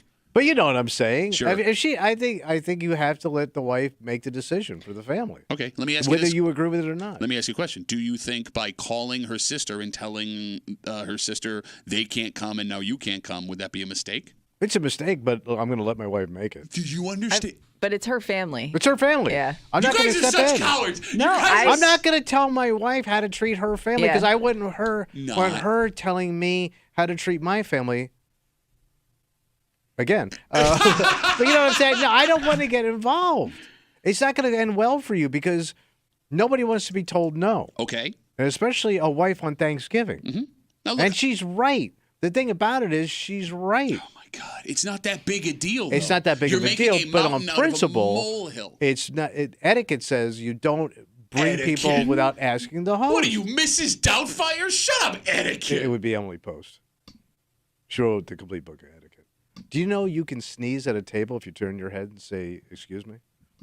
It's proper, and you can blow your nose at the table. Kimmy, if you had this issue, if you had a family member issue, you don't Yeah. want any input from your husband, his Oh, opinion? I mean, the thing with my husband and I is like we're usually pretty good at like talking each other down when we get upset with our own families. Yeah, we have like the best relationship. No. So we love each other so much, except when he's going to poop his pants. I no, my point is I when I'm getting pissed at somebody, I will look at him and be like, "Am I being unreasonable here?" Right. Because Okay. usually like he's pretty honest about, letting me know like, "Yeah, you're being stupid." I love how when women think that men are being honest about opinions we're giving, not that we're trying to keep ourselves from being in the I love line how of you fire. ask me and Sucked you're like, into the abyss. "You suck. That's not how it is." No, even though you do the same Oh, thing to me. you're so perfect. Da, da, da, da, da. I mean, I Kim- forgot the question. So if your husband were to look at you and go, "Hey, look," even if you didn't ask, go, "Look, you're overreacting here. You don't want to do this." You would take that into consideration. I would. You wouldn't snap. Snap at him for saying Yeah, no. we're butting in. None of your business. It's not his None of your business. business. Right? Get out. Let this hard farting loser family come. Hard fart and loser family is my favorite Ribs Arkansas. They're a hard farting family. They came up from Alabama. I mean, Too many yams in that diet. I am a coward, so I'm probably not going to tell anybody no anyways. Okay. So it would probably be nice to have another voice there to just be like, "Look, it's going to happen, so let's deal with it." Okay. I ain't saying crap. Yeah. Yeah, I couldn't tell somebody no. We'll just put out the fire when it's over. Well, but here's the problem. The biggest issue here. No matter what happens, Dan, who wrote us his Facebook message on Friday, can't win. No, you can't. If he lets his wife go off and she says what she wants to say, there are long-term consequences that he, being attached to her, will have to deal with. Decades, yeah. And not only that with her, but with her family. If he steps in and somehow manage to get this family in his home, it's going to be uncomfortable. And the folks walking in, who were invited, mind you, they were invited, could be put in a really bad spot being there for someone else's family drama, which is a top 3 uncomfortable thing you will witness. Right. But the problem with Dan stepping in, now it's his problem because she didn't want them. If these people come, Mama's going to be looking for any reason to light these people up to justify her opinion. So now it's on him. You get what I'm saying? I do. I think you're like wrong. if I'm not wrong in this, you now own it, bro. Oh, like if he convinced her? It's your idea. Like, I didn't want these people here. If something happens, if something gets broke, if somebody spills something, well, I didn't want them here. You push for this, and it's not your family. So now you own it. Okay. I am You want that? I am confident enough in common human decency that a family of 4 not from here that accepted an invitation to a stranger's home for Thanksgiving is going to be on their absolute best behavior. But you don't know what that behavior is. My biggest concern would be the interaction between my wife and her sister once Right. everything kicked Yeah, off. I think it still falls on her family. That's my fear. Yeah. But you also, but that's still on you because right. you wanted this to happen. You're right about that. So it's all, if you keep your mouth shut, you at least ain't in charge of this disaster. All right, let's go around the room real quick. What should Dan do? Kimmy? Well, I mean, I don't think he can stop it either way. So shut up and get out of So the I way. would just say, like, do whatever makes her feel All comfortable right, so at this coward, point. Coward move. Yep, Tommy, yep. what should Dan do? This is a holiday where all men of all ages need to shut the F up. All men of all Asians. A- Chinese, Asian, Korean, Vietnam, all them people. Laotian. Everybody. All y'all, shut up. Just shut the F up. Okay. I don't speak on Thanksgiving anymore. I don't. I'm a mime. All right. I put the white gloves on and everything. Coward. Mm-hmm. Coward. What are you doing? I'm stepping in. I have to. I can't let my wife destroy a relationship with her sister like that. I can't. Do you hear the arrogance in your voice? Oh, here I we can't go. let my wife. I was going to say, do you think she would listen to you anyway? No. Whether or not she does, I do want to be able to hold that over her head down the road. That doesn't help you either. Oh, look at you, Mister. I'm not petty. I don't hold blah, blah, blah, blah, blah. Listen, I'm built low to the ground, and I'm staying that way. I ain't sticking my neck out for squat ass. Squat ass. AF. All Asians. Well, like there are going to be all kinds of problems with people Thanksgivings this year, sure. right? And hopefully yours goes smooth. But there are some folks out in Ontario County who could have some guests over and have to keep all of the windows shut and maybe light all of the candles after an incident that happened at a landfill down the road. Oh, wait, where is this? We'll tell you in Ontario County. We'll tell you what went down. And Stinky Town? I didn't know this could happen. Kimmy, this is kind Like of when scary. I saw the initial story, I was like, wait a second. How bad? I didn't think that happened here. I'll explain everything that happened. But this could be one of those things, Kimmy, with the new housing market that people thought they could live with no problem. Now there's going to To be a the wind test. shifts? Well, it's not so much the wind as it is the whole pile. I'll explain everything. Ugh. Next to the break room on 96.5 WCM.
There is something disgusting that happened in Ontario County last week, and folks that live near it are going to pay the price. What happened? Well, people have bought homes in the greater Rochester area recently, and they've been willing to look past certain things that 10 years ago they would not have. Yeah. But when you're actually living near this thing you look past, is it something you can survive day to day with? Damn. You're hanging out at the break room, Rochester's Classic Rock 96.5. WCMF, a massive Bills win yesterday in Orchard Park, 32-6 over the New York Jets. Tommy made some predictions on Friday. Yeah, sure did, buddy. Looking good. We have a Muley postgame excuse Monday. It's coming up just a little while here on a postgame Monday on CMF. A landslide happened at a dump in Ontario County.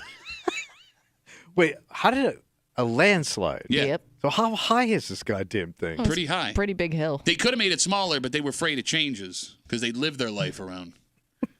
Time gets older, garbage gets stinkier. I'm getting stinkier now, too. 7.5 acres of dump slid down the southwest face of the Ontario landfill Wednesday afternoon. And Kimmy, according to the story, this had been like capped to permanently keep it supposedly where it was supposed to be. So yeah, like the top part of it, like whatever they put on top of it all, is the part that slid down. Is what I'm picturing. 7.5 acres of garbage. Yeah. Ooh. So the good news. What's the good news? No one was hurt in the landslide. The bad news, folks that live in the area are going to pay for it. Oh, yeah. People that live near the dump could, to quote the DNC, experience increased landfill gas odors. And let's hope those people aren't hosting Thanksgiving on Thursday. Man. So it's Stinky Town. Oh, it's Stinky Town, USA, population, Ontario County residents. Because it's usually a little bit smelly already, right? Like, because I mean, we've heard people that complain about it, that live in those neighborhoods, like certain times of the year is worse than others. So it's probably this summer when it's hot. Yeah. Well, it feels Hot like garbage. It feels like depending on which landfill you live near, it's just a different story. Like, Okay. you know, different landfills have different problems. But even the I thought this landfill was is the one- saying this is going to be Yeah. nasty. the landfill gave up. Right? Oh, you're saying like the people who run Like, the there landfill. you go, Yes. man. This is going to be bad. I mean, the people that deal with stink going, this is going to be really stinky. So, Kimmy, to your point, there are a couple of spots in the greater Rochester area near dumps where the residents say the smell is unbearable. So this isn't one of them usually? No, because I initially thought when I saw this story, it Yeah. was that place on the east side where the homes in the summertime are just overrun with garbage smell. What was that town? Was it Fairport, Parrington? I think it was That's Parrington. Was it Yeah. Parrington? Yeah. Folks over there have complained for years. Oh, yeah. They've tried to fix whatever the issue was at the dump. It's still a problem. I guess the question becomes, What's that? if you wanted out of that neighborhood, can you sell that house right now? To who? Well, Tommy, there are folks who will buy any house Yeah. just to have a On the roof over corner their and you head. just smelt think, it like- and dealt it? Oh. On the Mary If Stinky you're Town. P&U. No, I mean, that's got to be something you can't get around. You're thinking with Here's what it is. 10-year-old brain. if you're out there looking at a house and Yeah. it's stinky, It's toxic. now you're thinking, I don't know if I can deal with this. If you're out there looking at a house and it's that smell isn't in the air, but they say, look, sometimes there's Wafts. this, like they'll paint it to be, just a smell that passes through. That's when you think, oh, I can deal with that, not knowing how bad it can But get. you got to think of summer. Yeah. Think of summertime when it gets hot and that stuff starts cooking. Okay. That's when it's going to really suck. And then I don't know, do you get flies? Do you get, rats and mice and You stuff? definitely get the I stink thought- lines coming off all your kids. Oh, all the stink line. And then your kids want to play outside and that. You want to sit out at night, have people over in the summertime. That's why you buy a house. Well, you have a nice yard, Sure. right? Now, Kimmy, come back with me. I'm coming. A couple of years ago when you and your husband were looking for a house for, 3 years? Yeah. And that was before the market really got hot. Sure. Okay. You're going to tell me there aren't people at your age where if this house was the only one they could afford and Yeah. it was a roof over their head where they would have to rent I guess I don't know how otherwise- bad the smell is, Like, I don't know how Bad. turned off you'd be once you stepped out of the car and started walking around. Like, that may be something some people can't get past. All right. The phone number is 252-WCMF, 252-9263. What did you think you could handle where you live? And you found out the hard way you could not. Because with the last couple of years of how homes have been selling in Rochester, this has to be a more common occurrence. People looking for any deal they could get or just a roof over their head. Because, look, dump smell is an extreme problem. Yes. And maybe you're right. Maybe these folks won't be able to get rid of their home. But you can't fix that. Well, Like, if there's a problem with the house, something you can remodel, you can adjust, you can fix. okay. You got some control over it. Sure. This you don't. Well, just light a bunch of candles. But how do you have people, let's say, And then you nobody- pass out from carbon dioxide poisoning. and then you're also known as the house that smells. Smelly like house. Yeah, stinky house. Yeah, but your neighbors also have smelly It's a house. stink house. Ready to smell it. I'm puking out. No, I Puking mean, it out? yeah, puking out. Yeah, I guess I'm really sensitive to smell. Okay. Well, yeah, you are a bitch when it comes to smelly stuff. Who likes smelly stuff? Nobody likes it, but like you get so like, oh my god, I can't handle it. Oh my god, it's so bad, which is ridiculous because your ass is an open sewer. Everybody's ass is an open sewer. Ninja Turtles living in there. 252 WCMF 252-9263. We're talking about this landslide that happened at a dump in Ontario County. 7.5 acres of dump slid down the face of this landfill Wednesday afternoon. It was supposed to be permanently capped. Apparently there was some kind of problem. No one was hurt, but folks that live in the area will have to deal with, and I quote, increased landfill odors, according to the Democrat and Chronicle. Let's talk to Mike. Hey, Mikey, what's going on, buddy? Hey, how's it going, guys? Good, man. Hey, so I don't live too close to the dump. I live in Clifton Springs, about 20 minutes north of there. Ooh. But I have in-laws that live in Penn Yan, and we're like going right by the dump at least 2 or 3 times a week. Okay. And since the landfill's happened, the smell has gotten considerably worse, or the landslide, I should say. Okay. But I also heard that Casella was actually under contract to buy the houses around the dump once they came up for sale. Oh, it's gotten that bad? Oh. Yeah. I guess they have to buy them out, and then they have to rent them.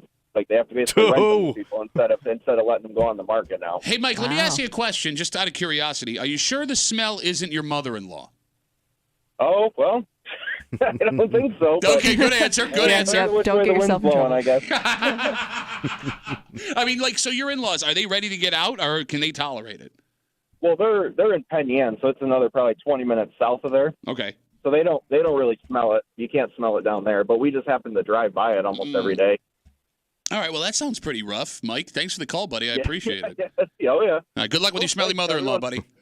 Thanks. Have a good rest of the day. Yeah, what if it gets in your clothes and stuff? Yeah, and you wouldn't be able to tell. No, You'd get but used you to would it. know when you go to work or you go out. You know what would be nice, though, in Stinky Town? What?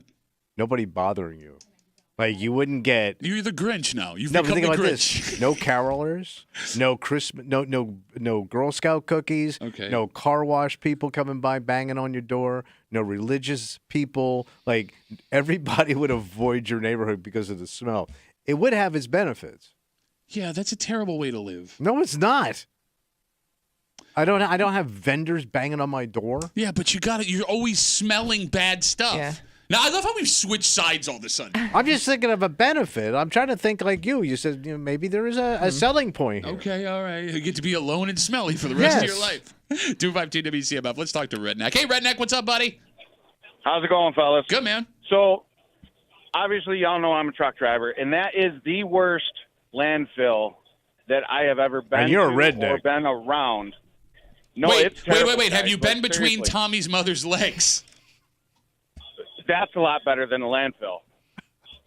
A lot of filling. But though. anyways, that landfill in Stanley is terrible. If you guys have ever smelled burnt gear oil, it's worse than that, and you just can't get that smell out. And Yeah, I it feel was bad one of the for worst for the candles my people wife there. got for Christmas. Did you say burnt gear oil? Burnt deer? Is it deer or Gear. gear? Gear. Oh, I think gear. Oh, I'm sorry. Like shifting I gears? say, why would you make oil out of a deer and burn it? All right, go ahead, Redneck. I'm sorry. No, but I really feel bad about Stanley because there's a nice diner right across the road, and they don't get a lot of business, and their food's really good. But even so, there's a bunch of little businesses around there, and nobody gets any business there because of that landfill. You sell candles there. You're going to make a terrible. fortune. I'm not even kidding, man. I'm going to that town Nose and I'm opening up a plugs. candle shop. All sorts of scents. Yeah. Terrible. All right. So you say this would not hate be, you going wouldn't be through able to there. live with this, Redneck. Absolutely not. I don't know how the residents do. All right, Redneck's out. Redneck, thanks for the call, buddy. I really appreciate it. Thanks. All right, Yeah. maybe you're right about this, Tommy. Although, if we go through the most common issues people think they can live with till they move in, traffic's got to be number one. Oh, sure. Because there are some places around here in the greater Rochester area that are sneaky impossible to get through during rush hour. Fairport, Pittsford, Spencerport, Yeah. to name a few. It's like one way in, one way out. If you live right on the main road, between school letting out and 6 p.m., you are having a rough time going anywhere. Okay. Noise is a problem. Sure. Near bars or restaurants. That issue pops up a ton for some reason in Irondequoit. What noise Well, they got? there was, so you bring that up. There was a couple of houses we looked at that were really close to 590. Okay. And so you could hear 590 at all times. And I was like, oh, we can live with that. And like the more that I've like lived in our house now, I was like, I couldn't imagine like falling asleep to, I mean, maybe you get used to it, but it was just one of those things where like, oh yeah, that's no problem. We can handle that. No issues. I think you do get used to it. I grew up down near the airport. So you had the noise and the smell. Yeah, and the flight path for planes was right over our house. So, like, why are you laughing? Family never got a break. We also lived down the street from railroad tracks. Yeah, Why not? So, and every night at like 11 o'clock, there would be a train that would come by. I remember it vividly, but Yeah. I did not I've notice. lived near trains and that never bothered me. The planes, though. Yeah. Like, I never know. I got used to the planes completely, and it wasn't until I had moved away for years and we moved out to Henrietta where every once in a while the plane will fly over the house, and it's like deafening to me. And I live with that every day. So, you know, when we traveled a bunch doing stand-up, especially in the South, you would go into these towns that had either like a big oil refinery or a textile mill or a rendering plant. Yeah, rendering plant, yeah. And or just a food processing center. And the entire town would just smell a smell. Some of it was good, some of it was bad, but it was strong. And they just never bothered them. I mean, the whole town, I mean, I get to your point. I mean, I guess if you're raised there, you don't even notice it. The weird part is when you go in, and you saw this in West Virginia. Kimmy, maybe you saw this too. You go into these towny bars in West Virginia, and everything was covered in like coal soot, and nobody like you would pick up a menu at like a restaurant, Right. Like and, fingerprints on it. yeah, and you would like pull your hand away, and they would be like gray, Yeah. and like nobody noticed. Yeah. So maybe some people, you to your point, maybe you can, if you grow up with it. I think there is a difference, though, when you live in an entire community of 20, 30, 40,000 people that have that versus, like, you know, a town where a couple miles over, it's not a It's problem. fine, yeah. I also don't know, because even if they said, like, oh, you get used to the smell, I don't know if I'd want to get used to the smell. Like, will that warp my sense of things that are smelly from here on out? Yeah, I get what you're saying, but, I mean, with the exclusion of, like, very rare pockets in the greater Rochester area, you're going to be dealing with something, whether it's smell, whether it's traffic, whether it's noise. Lack of amenities has got to be a big one that people thought they could handle before they moved in. Like you have a ride to stores or to highway access, right? Yes. Like North Greece, Chi-Li, Henrietta, a lot of issues in some of those neighborhoods where it's like, oh, it's like quaint and quiet, and then you got to go to Wegmans and it's an hour round I don't know trip. how people live that far out and deal. And I'm not talking about like living on a farm on purpose or living out in the sticks. Just I mean, a little ways away. Exactly. That little ways becomes a long would suck. ways. So the benefit to this market is there is always someone willing to take on your headache. The negative is What? it's going to be a hell of a lot more expensive to get somewhere else, which means the better thing to do might just be to learn to live with it. To lay low? Be smelly, be noisy, be trafficky. Drive an hour to get to a grocery store round trip. Sucks. Yeah, but that's the invisible threat is that smell. The invisible threat. You know what I mean? Of all the it's senses. a boogeyman. I don't know. Like, what would be worse? Like, when it comes to your You can't senses. escape it. Well, like, a smell you can cover. Noise would be a bigger problem for me. Like, if I had just a constant, like, Yeah. All right. and sight, too. Like, let's say you live next to a place that had a bunch of lights. People get really upset when Walmarts move in their neighborhood because it's just a glow Lights nonstop. up the sky. Oh, that light pollution you were talking about? Light pollution, Tommy. Taste, too? Like, if every... But the smell would affect your taste. Yeah, you're Yeah, right. That I is a think the double banger. smell would really be the toughest to work around. It can affect your eyes, Yeah, okay, it's a triple banger. your All right, ears, maybe you're right. your thoughts. Why would it affect your ears? You have dirty thoughts now, like the landfill. The Bills got a massive win yesterday. Oh, yeah. A much-needed, must-win game went the Bills' way. Nothing stinky there. And a man made some predictions on Friday that we're going to recap here because we're contractually obligated to. And that's the only reason why. Yo, you don't fire somebody mid-season. It's a stupid move. Look, man. If they barely get out of this game, they're lucky. I'm glad it worked out the way that it did. There were some moments there that could have gone either way. Oh, moments. They had this thing locked up. We will get into it Lock. on a Muley post-game excuse Monday next here in the break room on CMF.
And Shakir in motion. They fake the handoff. Allen rolls right, completes it to Ty Johnson, the right flat, to the 20, 15, 10, 5, tiptoeing his way to the end zone.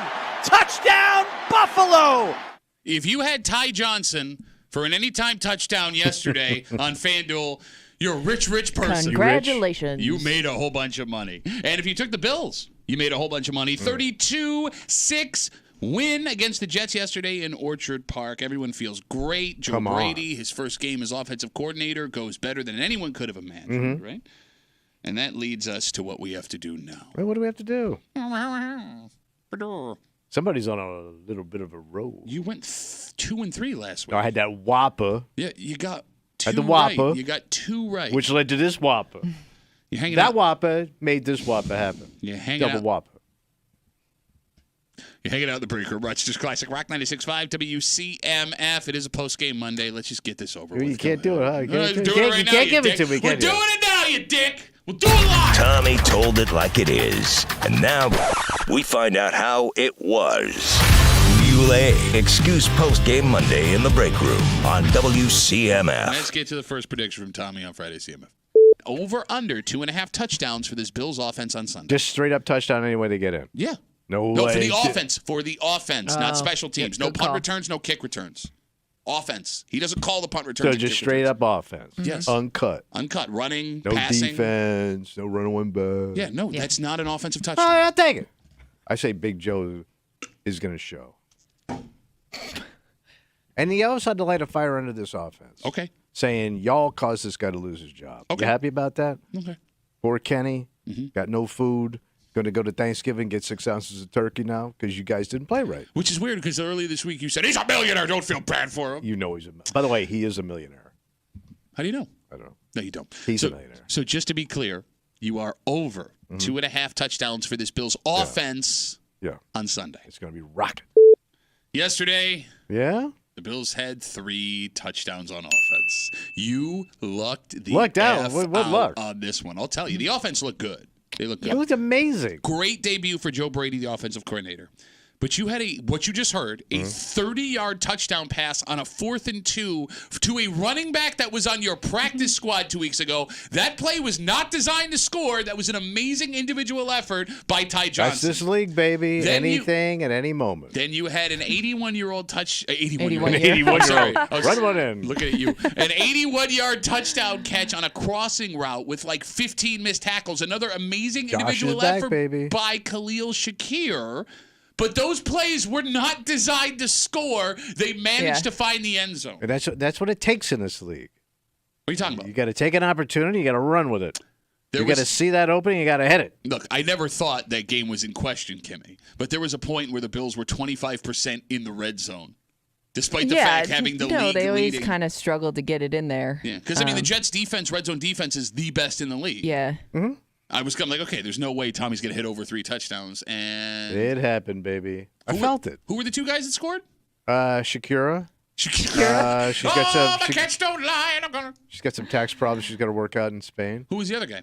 You just heard it. They literally just said his name 5 times. It's a funny name. No, it's not. Nope. Pretty easy. What? You're kidding me. Kenny? Nope. Yeah. Where He's did you got to get lay. Yeah, Kenny? if you got to fix your home.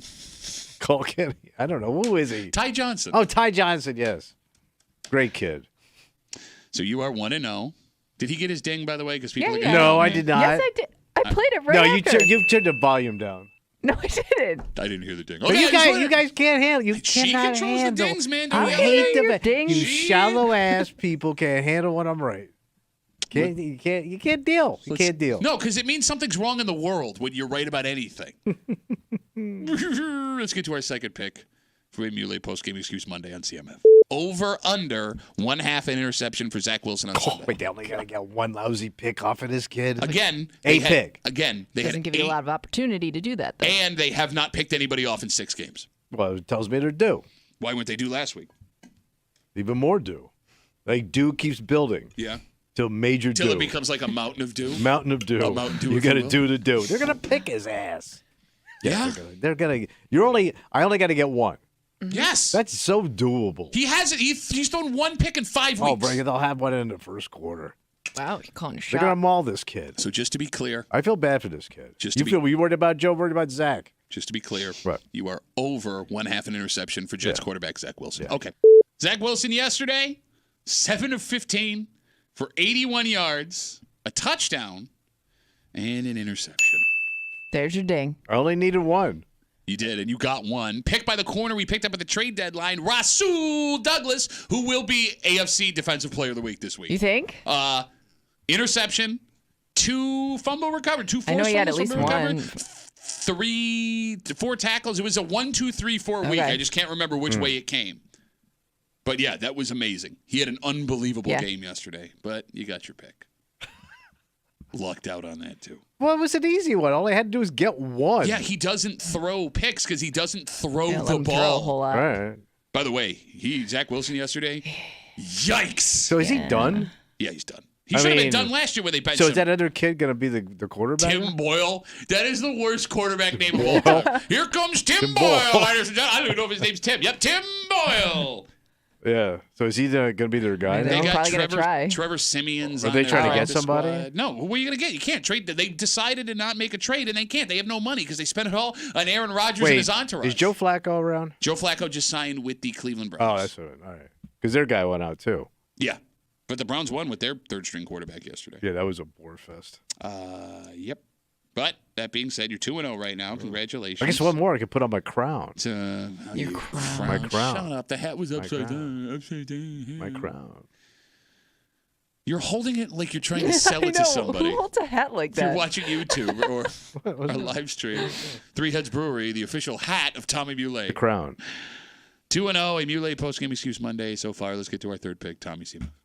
Over under 14.5 carries for James Cook. So you're saying he just has to touch the ball 14? No. Carry the ball to Yeah, run. so- Catches do not yeah. count. And he had 12 last week? Something like that. So I don't think he's going to get the 14. So wait, Okay. he's gonna cool off a week after he had over 100 yards in 1/2. Yeah, but you also said he was he was throwing the ball, he was dropping the ball. He was. Did he also drop that handoff? Yeah, that's what I just said. He put the ball on the ground yeah. 3 times. Yeah. Yeah. No, If you'd listen, he's maybe. going to sit down. Okay. So to be clear, you are under 14.5 Yes. carries for Bills running back James Cook. Okay. James Cook had a day yesterday. 73 yards, over 4 yards a carry. He caught 3 balls for a whole bunch of more yards, 29 of them. Yeah. But when he was rushing, Yeah. carried the ball 17 times. He did? Oh, no. Where you gave me a ding. Oh, whoops. He missed. Kimmy, what are you I'm doing? sorry. You know what? I had it on the buzzer. No, that counts. I got a ding. No, it doesn't count. No, the first thing counts. No. Does Take it not. back. No Does backs. not. No. I It called was no just backs. a- it was a 17 carries. testing. On 70, Testing. 73 yards on 17 carries. Here's the thing. He didn't even break off a long one. Kimmy, his longest was 12 yards. He was Yeah. consistently I didn't getting... realize he carried the ball that much. I mean, they rode him. He was a guy who was the most involved in the offense. He touched the ball between catches and carries 20 times yesterday. By far, the most volume of any Bills Okay. offensive player. So it seems, Kimmy, he was not in the doghouse No. like we maybe assumed some smaller men that sit across from us. You were doing so good. You were doing I'm on so 5. good. I'm going to take this as a win, baby. Well, you gonna take that? Well, your crown ain't on yet, Mister. Maybe get the next one right. Gotta wait on the crown. Let's get to our fourth pick from a Muley post-game excuse Monday on CMF. Tommy, do the Bills win? And if so, is it by more than a touchdown? So you're asking me, first of all, do they win? Yes, I do. Yeah, I do believe they're going to win it. Okay, gotcha. Then what was the second one? Do they win by more than a touchdown? So I'm expecting big things on Sunday. Yeah, are you? Yeah. I think they would get more than 7 points, Pat. You think so? Yeah. How many points you think? Well, it'd have to be more than 7. Okay. So I'm going to say at least 10. Okay, which would mean That would make that a Yeah. bona fide, Uh-huh. traditional. Sure. Big Joe blowout. Hey, Joe, where you going with that blowout in your hands? Well, look, Tommy, It is a Joe blowout. you're feeling it, right? Oh, yeah. Tommy, I mean, you Big called Joe. Kendall Oh, no. fired. Well, why don't you take it a step further? Why don't you give me a score for the game on Sunday? a score. A score. Why don't you give me a score? Come on, smart guy. I feel things. I know things. I see things. 31-14. Wow, that's a You big have the old Bills- blowout. You have the Bills hanging 31 points on this Jets defense. Yeah. I don't know. Oh, it counts. Oh, I mean, it counts. All right. Yeah. I didn't know if we were going by the score too. No, because he asked me a close. question. You were close. That was not a pick of mine. All right. He asked me I a gave you question the and I case. answered it. You don't have to I make was a not case. going to Plead make your a. case. I was going to make a point. So that counts. Oh, You so did. then you shouldn't be given credit for saying they hung 32 then, because that was I asked you. A No, but question. it was a You blowout. didn't- It was no, more than okay. 10. All right, no, It's a fine, it's fine, guarantee. it's fine. I crushed. Right now, you're 3-1, right? Yeah. I mean, a crush would be 5-0, 4-1. That would be really impressive. Yeah. So let's get to our final pick here. Do we know the answer? Well, let's find out. Go ahead, Kimmy. So those Not two. so fast, buddy. No, with your mom, it had to be fast. This is going to be a hell of a game. Oh yeah. Well, yeah, I'm saying 31-14. You are saying that, yeah. So if that happens, Uh-huh. who do we give that game ball to? Oh, what do you think, huh? Oh, but I think we give it to the new Broadway Joe in New York. I think the new offensive coordinator gets the game ball on victory. Okay, how are we going to figure out who gets the game ball? They always Usually don't- they show. I mean, they have they- the locker room. They have footage. the locker I room- would think if that happens in the locker, that'll be. They will record that. Au and put it contraire. out No, I there. because think it every would time be- they show it goes on in the locker room after the No, game. after the well, win, not they show always. it. Yeah, Right. If they- And even if it's a close win, sometimes they don't. And I'm going to go even further. You already made your pick, so it's done. I'm fine with my pick. Okay, great. Kimmy, if they Yeah. give the game ball to Joe Brady, They it's won't. a massive slap in the face to Ken Dorsey. You guys- McDermott is already having to walk back his sensitivity, like talk how sensitive he is about having to let Dorsey go. They would not. Hey, But that's Dorsey's just- good. Everything's good now. Happy days are here again. That's just Coach Jive they got to do. Coach Jive. So the Coach Jive would then disappear and you would give the game ball to the new OC. Yes. Okay. So just to be clear, your bonus pick is game ball to Joe Brady. Mm-hmm. So we said we needed documented proof Well, you'd know. that Joe Brady got the game ball. Nothing. Well, yeah. that we don't know. Well, No, we said you needed documented proof, and you literally just said You can find out who got the game ball. How, where? I'm looking, and there's nothing. I've been about looking Joe all night. Brady. I was looking getting- all night. Google Well, they always videos. show you the coach at the end of the game Yeah. doing the Yeah. big speech. Yeah, they didn't. They always hold up the ball. Who's getting the ball? he didn't do that, though. Joey, get up here, He Joey. didn't I get see you it. back He there, didn't Joey. get it. It's weird that Coach Telly Savalas was in the dressing room. That's a miss. I don't know, man. Hey, Hey, if we're wrong, people would be all over If it. anyone's got Yeah. proof, you can tweet at us. You can send us emails. All I need is a picture and McDermott handing him the ball. An authentic, Picture, right. non-doctored Yes. picture. What you would see on the An internet. undoctored Picture of the We're gonna get Pat's dad handing him the ball. And maybe Pat's dad and Nixon are in the background also. Oswald That is w- Oswald is holding the ball in his chest. It's a painful Jack ball. Ruby is also there. That would be documented proof that I can live with myself. He didn't get the game ball. It's over. We don't know. It's over. You said I documented think that proof. one's still hanging. No, you said Well, documented let's just see proof. what comes in Whoever today. got the game ball, it's already happened. Yeah, so. what do you think? They wait the next day? They're going to send it to his house? So, but don't they always give away a game ball on a victory, especially like a big one like that? Well, if they did, it wasn't a Joe Brady. All right. No, 3-2. Look at you. You thought you were walking out of here 4 or 5 Hey, I'll ago. tell you, that was a hell of a call. You never I put your made. crown on. Well, it was kind of. Yeah, he only hit 3. By the way, over the last 2 weeks, the most dominant 2 weeks in your opinion Yeah. you've ever had, you're 500. Yeah, also two of the most difficult picks I've ever had to make. Oh, was it hard? It was brutal. hard to In be an this expert? room, Was it a hard thing? All the experts pointing fingers and laughing at me, and the smallest guy in the room just got up and dunked on your ass. Oh, she's that Dunk. soft, Tommy. Dunk. Oh, no. Dunk. Oh, you stop playing for the camera, Dunk. you ugly bastard. Dunkaroo, Stop. Now baby. he's doing The puppets crown. with the hat. The crown. Let's take a break. Rochester is brimming, the greater Rochester area, with hidden gems, Tommy. What do we got now? Well, places that people love to go, and it's like, it's only a local thing. Oh, You know, okay. Some of these towns have capitalized on this thing, things like this, made it regional, and you're drawing in tourists from all over the place. And this would Fantastic. absolutely be one of those things, Tommy, except that no one outside this town has any idea, Kimmy, that this exists. It Really? has to be. Nobody Not to- knows. No, not to mention, what would be the reason that this place that you love to make fun of would have ever had one of these things? It's in disarray, but it looks like it's getting fixed up. Okay. And we'll get into it, tell you what it is, next to the break room on 96.5 WCMF.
There are some hidden gems in our area that would shock folks if they knew they existed. Yeah. And this is one of those things. Because a tiny place not known for much has itself something that would be a massive tourist destination if, one, anyone was aware of it. Okay. And two, they had taken care of it in any way. So it's raggedy. It kind of looks like it.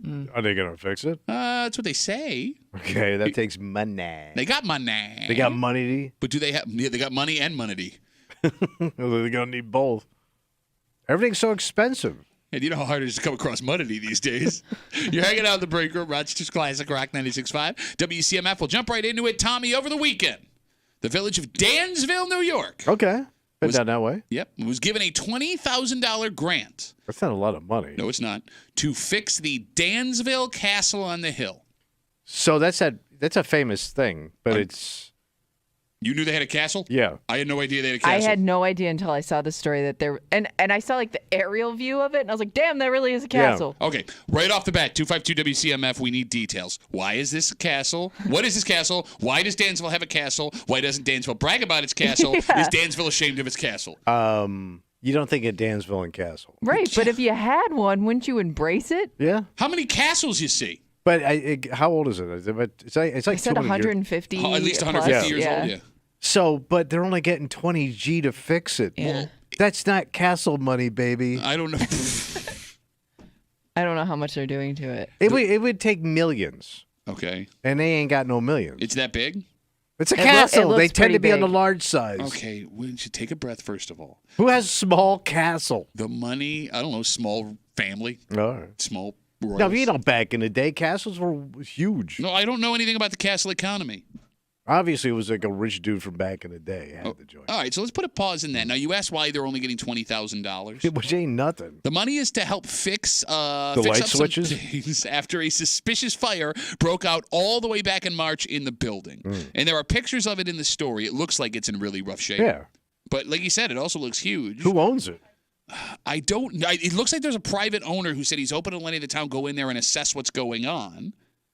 All right. I mean, Tommy, it's historical. I mean, maybe one of those societies would go in there and fix it up and like take it over. Yeah, no, because we all know how much money all those historical societies have just laying around. They're lighting it on fire to keep Bro, warm. they're all rich people.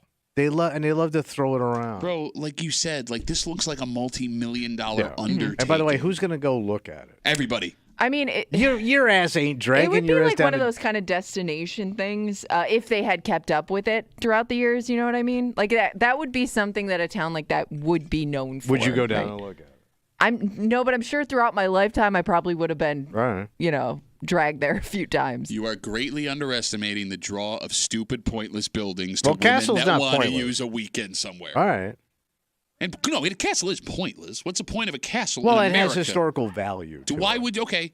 Because maybe somebody famous or rich or somebody that changed the nation owned it at one time. Change the nation. Yeah, he could have been like railroad guy or something. Okay, but then why would you need a castle?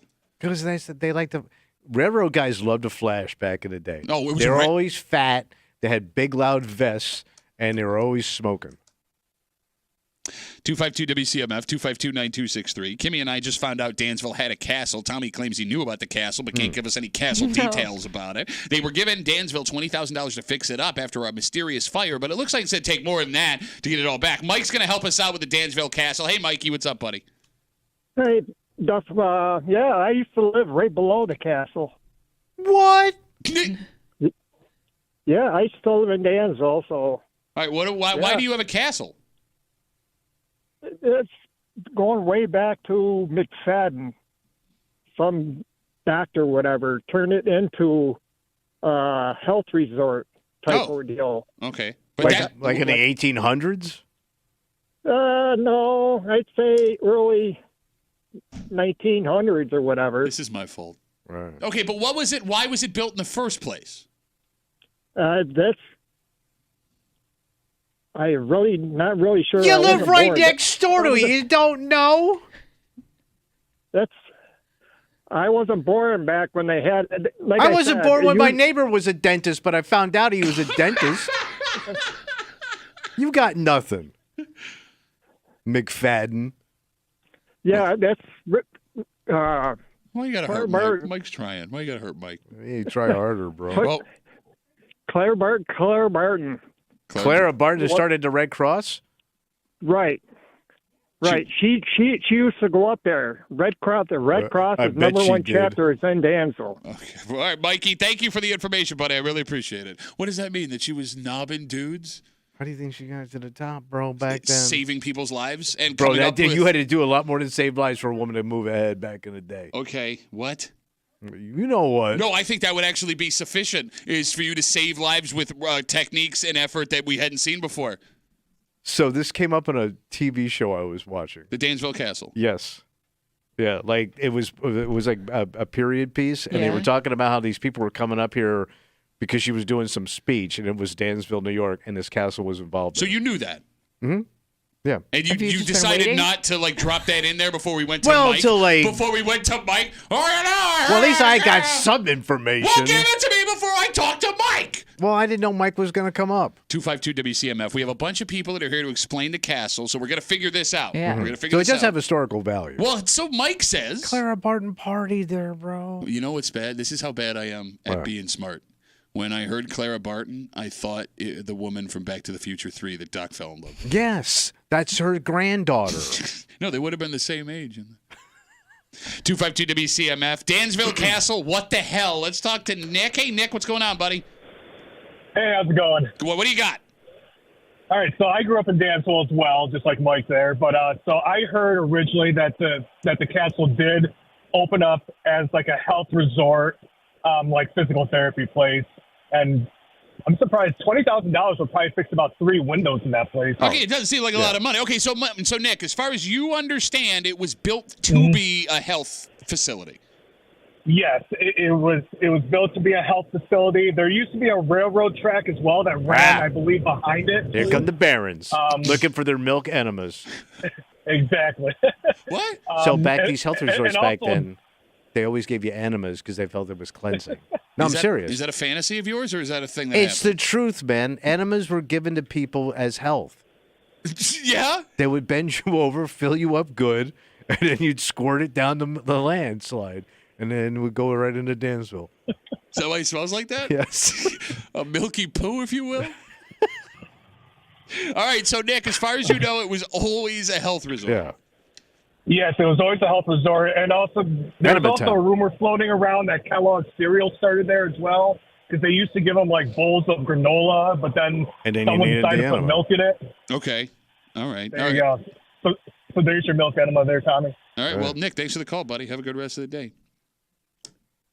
What? No, I don't know. I can't even look at you, you disgusting. What did I do? No, because I don't know if what you said is true, because I guess it's believable based on how stupid people were to put milk in people's... No, well, you don't like... Yes, because they always... because people get bound up back then. They didn't know what it was. No, they knew what do you mean? Wait, they thought the devil was in their intestines? Sometimes they would bring in a priest, and they would have to perform that. If that didn't work, here comes the milk truck. Kimi, are you a castle chick? I don't really think I've been to many castles. Well, I'm saying if you had the opportunity to spend the night... castle chick? I'm not very experienced in the castle world. The reason I ask is if they open this place up as like a bed and breakfast, my wife would be the first person to sprint out there with all of her money over her head waving, can we please stay in the Dansville Castle? Super old things like that creep me out. Like I'm curious about them, but I don't want to spend much time there. Does so that you make wouldn't sense? spend the night? No. Would your wife want to do a bed and breakfast at the Dansville Castle? Yeah, I could see that happening. That's what I'm saying here, man. Like, it seems like a gold mine if you were able to get this thing up where you could put people inside make safely. it almost an event / hotel space. I could see signing up for a tour and a night stay. Yeah. Yeah. Absolutely. You know, they say at night, when the wind blows right, you can still hear the people getting enemas. That's cold. Wait, they didn't even heat up the milk? No, it was cold milk. Shut up. They didn't have that technology. 252. Fire?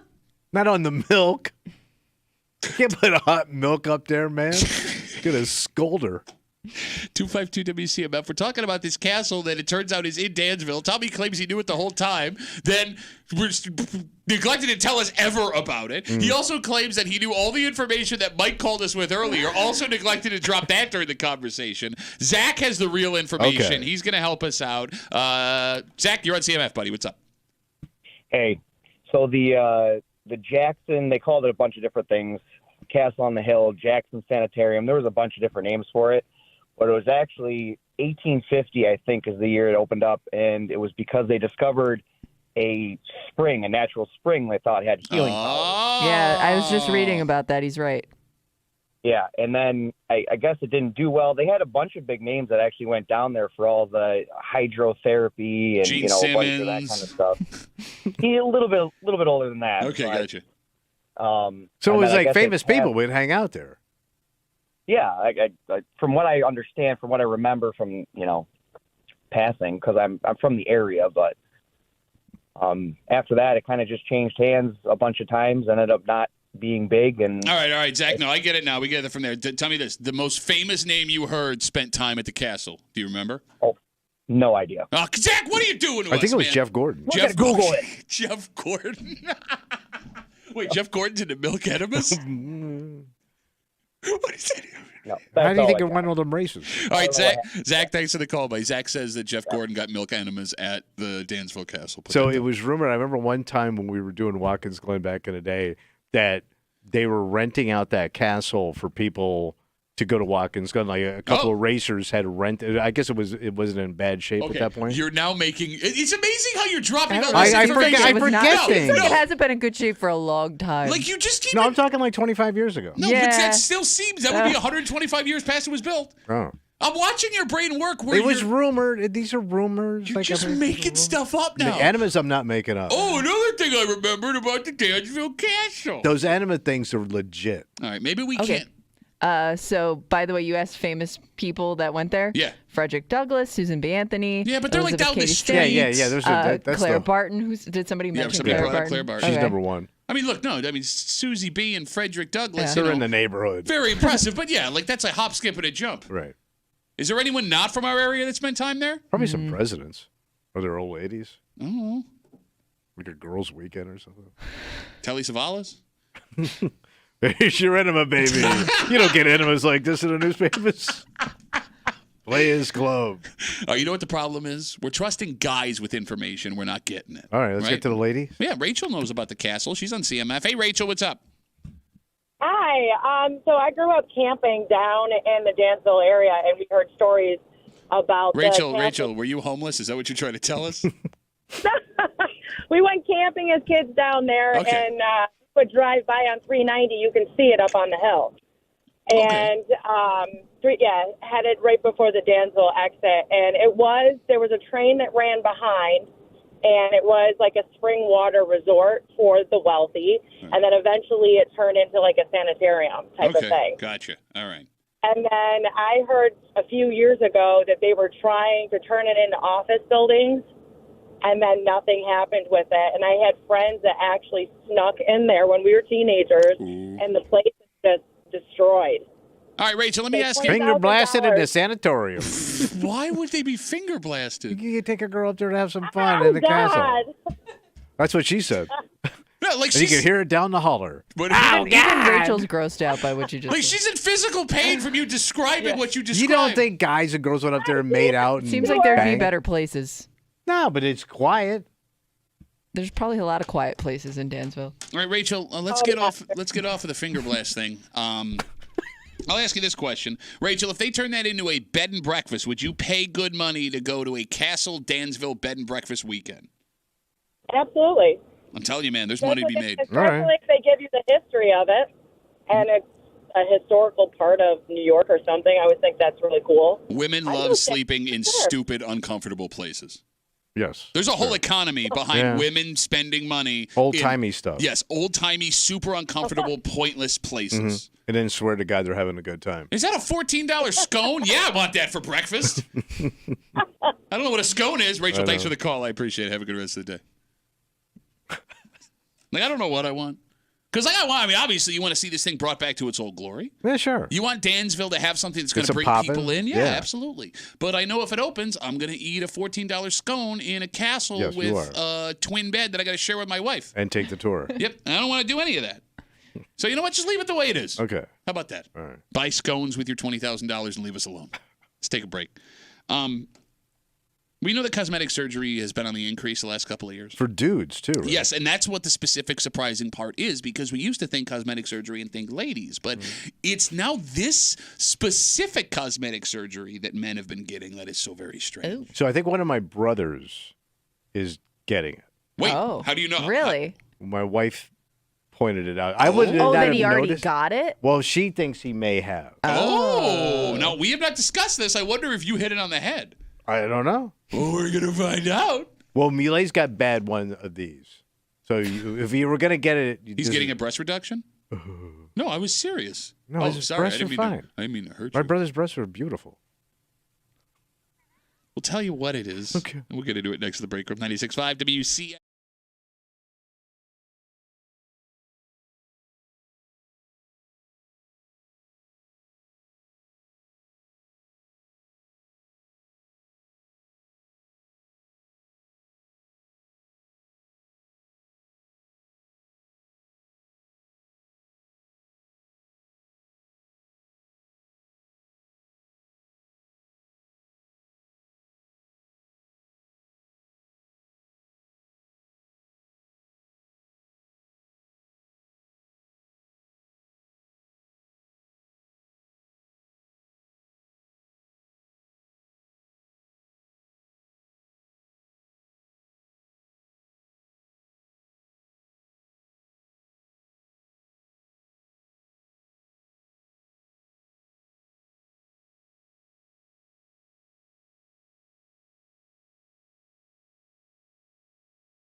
you don't look at yourself much during the day. No. Well, at least that's the way it used to be. But when the pandemic hit, it changed the way a ton of people worked. It gave us more freedom. It gave us more time. Oh. It also apparently gave us all a massive complex. Because you guys could see your face up close. You got it. And it's nasty. Gross. Well, nobody looks good up close. Nobody looks good, period. True. But up close. Nasty. You're hanging out in the break room, Rochester's Classic Rock 96.5. WCMF. We'll jump right into it. Story on Spectrum News over the weekend. Did you know that facelift procedures since COVID hit have skyrocketed? Damn. And the reason they give, working from home and staring at our ugly faces in those little Zoom boxes made us realize how bad things have gotten. They specifically talk about how male facelift procedures have exploded. Because, Tommy, when you think the most traditional recipient of a facelift, you women. think, right? And rich women. Yeah. And the people they talk to here, they're just middle-aged men. But these things are expensive. And Painful. they're super painful. Like, I don't know why you want to do that to yourself. Like, especially a dude. Because women don't care what we look like, man. Maybe it's not about other people. Right. Maybe it's about the way you see yourself. I was thinking they're Fear of trying to get... aging. I mean, there's a lot of. I think there's fear that goes into it. There's. As much as like you don't want to admit it, there is a social pressure, Right. especially with social media and everything, to, stay looking young, stay looking good. I what you get perceive like as if I'm famous. But if I'm working from home and I'm in sales, Okay. and I'm worried about I'm not Brad Pitt here. Can I bring up something? And I don't mean this to be mean. What? You sit here and you go, "What, guys getting facelifts? Everyone's getting older. Women don't care about how we look." They don't. You dye your hair on a monthly basis. Yeah. The transition is ridiculous every time you do it. It's like shocking when And you walk in the you room. update your wardrobe. You pay attention. You know what I mean? But that's there not are shooting poison in my face and No, going that's- under the But knife. That's Botox, appearance-wise, you do keep up. I mean, like if you didn't care, you wouldn't do those things. You wear turtlenecks every day because if a stiff breeze catches your face, your neck will cause you to take off. I do have to tuck in my skin when I stand up. But that's not like surgery. Like I dyeing my hair, clipping my nose hair, okay. But you're talking about, does Botox doesn't count on that? No, Botox is just injections. This is straight up facelift. Botox You're and talking facelift. I bet you scalpel. Botox Yep. is more We're cut- common than you think. Yeah, We're cutting your ass up. You got it. And here's the thing, Tommy. I agree with you that surgery and dyeing your hair are two very different things. But for you to make the statement, women don't care what you look like, well, then why are you getting your hair dyed? Well, I don't want to look bad, but I know I'm never going to look good. There's See- a difference between looking good and looking horrible. I'm trying to get out of horrible. It's tough. So you had said something about your brother. So my wife thinks my brother may have gotten a little something done, like maybe Botox. Really? Okay. He's looking a little, I didn't notice it. just like something slightly different about him. Well, smooth. He's smooth. Now, I don't know if he cares or not, but like she thought he looked a little bit smooth around the eyes. I mean, it's not Smooth Around the Eyes is my favorite Ribs Arkansas song. Look, I mean, it's not out of the question. Kimmy's right. The amount of everybody listening to this show, statistically, most likely knows a man who has gotten Botox done.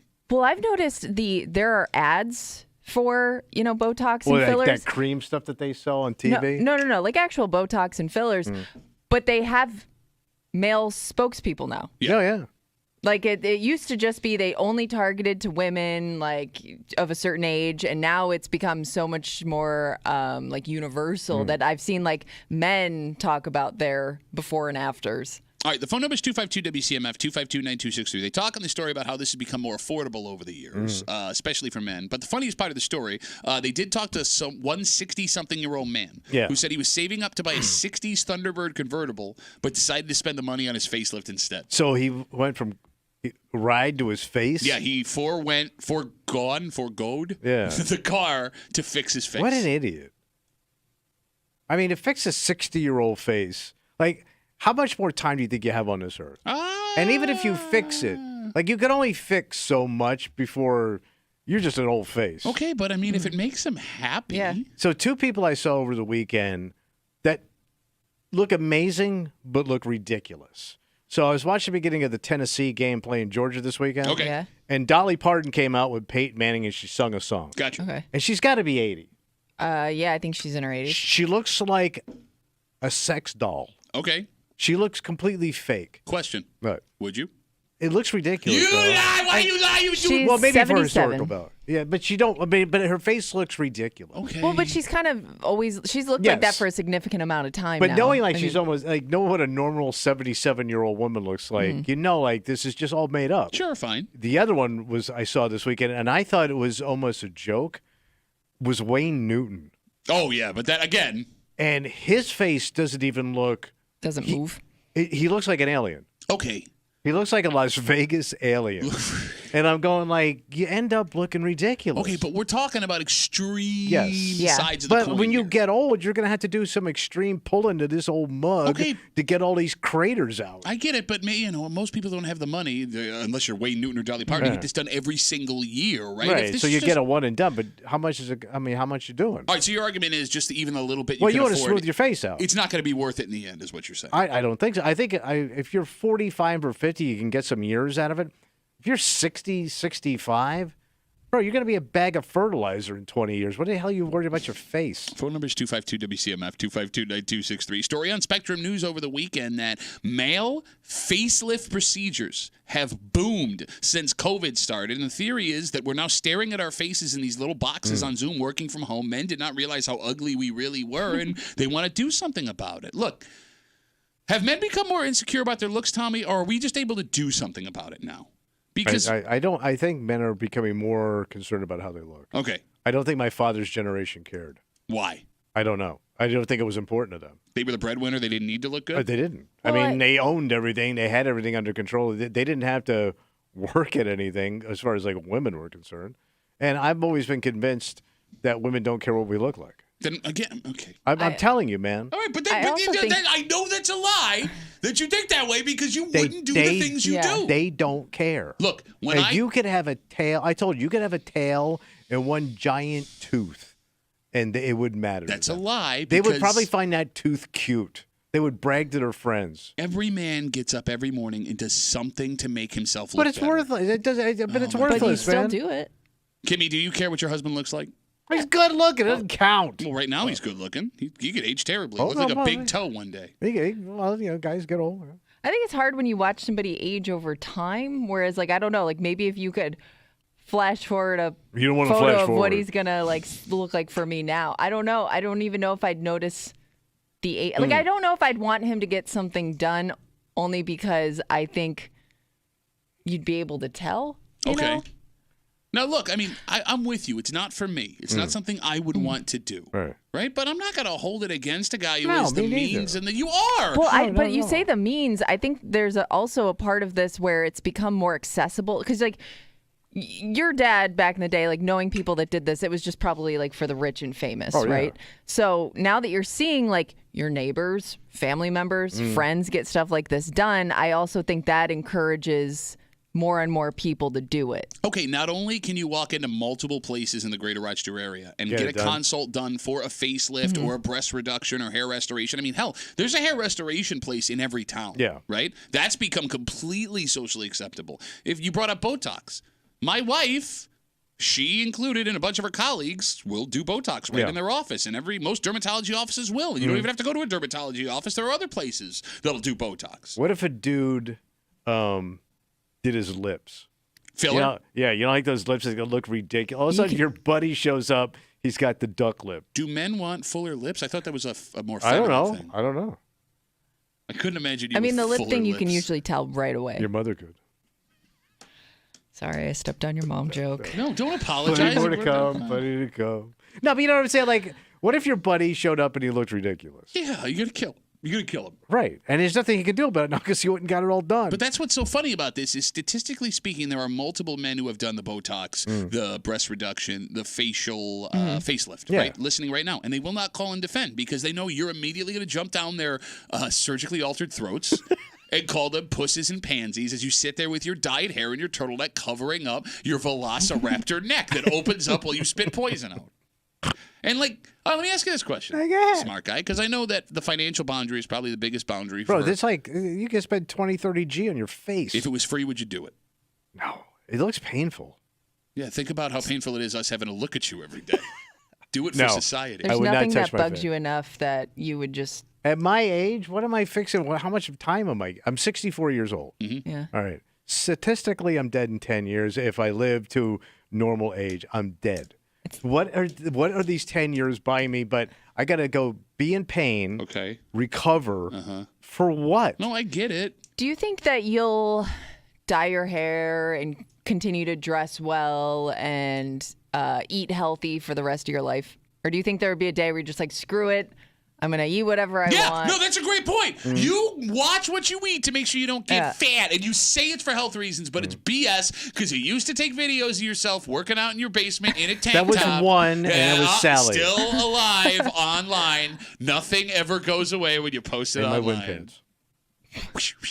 Wind pants and a tank top, like you're going down to get a cannoli in Jersey. Like you keep saying, I don't know how much time I have left, so like, but you're still going to keep doing this. I live in fear of turning into my dad. Okay. And my dad was that guy that he turned 60 and he was just done. Let it all go. And he just went, he became a slob. All right. And I can't live with myself like that. Fair enough. I get that.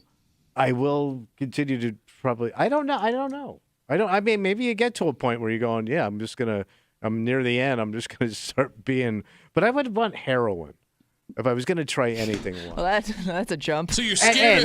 End time. You're scared of Botox, but dad in a needle, that's fine. Right. Last thing. Okay. Just so I could say when I get to wherever I'm going, yeah, I did that. I tried one time. It is the strangest way that men think. It's a total catch-22 here. Right. Because I want to feel better about myself. Yeah, you do. So I would like to get this cosmetic stuff done. Speaking as a guy who does it, right? There's a guy who would do it, not me. But if my friends find out, they're going to rip me to shreds, so I have to stay quiet about it so they don't make me feel bad about myself for trying to feel good about myself.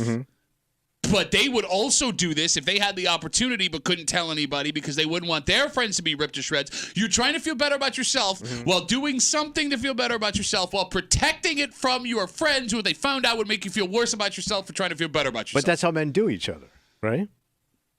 It's just the stupidest thing. It's like when my buddy got that toupee. And he was, he went bald young and big guy, chubby guy, funny. Got the toupee, and he got so sensitive about it and didn't want to talk about it. But, like, you've got that divot on your head, man. What? And we're a bunch of comics. Yeah, okay. What do you think is going to happen here, man? I'm not saying I'm better than you, and I wouldn't make fun of a friend who did all this stuff. It's just hard to comprehend when you think about it logically. No wonder we all die in our 60s. Yes. Yeah. Except cruddy faces. Angels with cruddy faces. All right, let's take a break. We got Dan Fates from 13 Wham joining us just after 9 o'clock. Look, I want to believe that this Bills offense is completely fixed, but there were 2 or 3 moments that stand out. What'd you see? You said you saw something. Look, man, football's a game of inches. Oh, yeah. And there were 2 or 3 major game-changing plays that could have very easily gone the other way. And I want Dan to tell me, no, you're wrong. You're just being paranoid. Dan's the kind of guy who will tell you straight up what he thinks. He's got a big chest. He's got hot takes. He's got no filter. So we'll get to Dan just after 9 o'clock here on a post-game Monday. But before we get there, Thanksgiving is Thursday. Yeah. You have Black Friday. Oh, yeah. You have Cyber Monday. This is coming right up. Yep. Also, don't forget about Brown Friday. Oh, what's your mom doing? See? I brought that mom joke back. We'll get into it next. Just for you. We'll do it next in the break room on CMF.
You got Thanksgiving, Yeah. you got Black Friday, you got Cyber Monday, and we can't forget about Brown Friday. Sounds painful. It's going to be painful for one group of folks that'll be working that day. So why is it called that? You're hanging out in the break room, Rochester's Classic Rock 96.5, WCMF, just after 9 o'clock, post-game Monday from 13 a.m. Dan Fates joins us to let us know if what we saw yesterday is something we can expect every game for the rest of the season.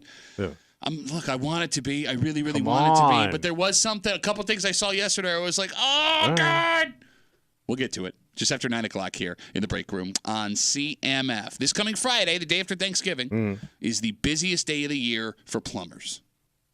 Wait. Because you clogged up the Thanksgiving? Because you clogged up the Thanksgiving. We're not making a joke. It's so true. you're stuffing your dumpers. Just in a lot more flushing than normal. Flushing, bad flushing. Could be. What's a bad flush? Putting stuff down the toilet you shouldn't put down the toilet. Oh. There it is. So tampons, in the Kotex. We got it. Toys. Because more kids around.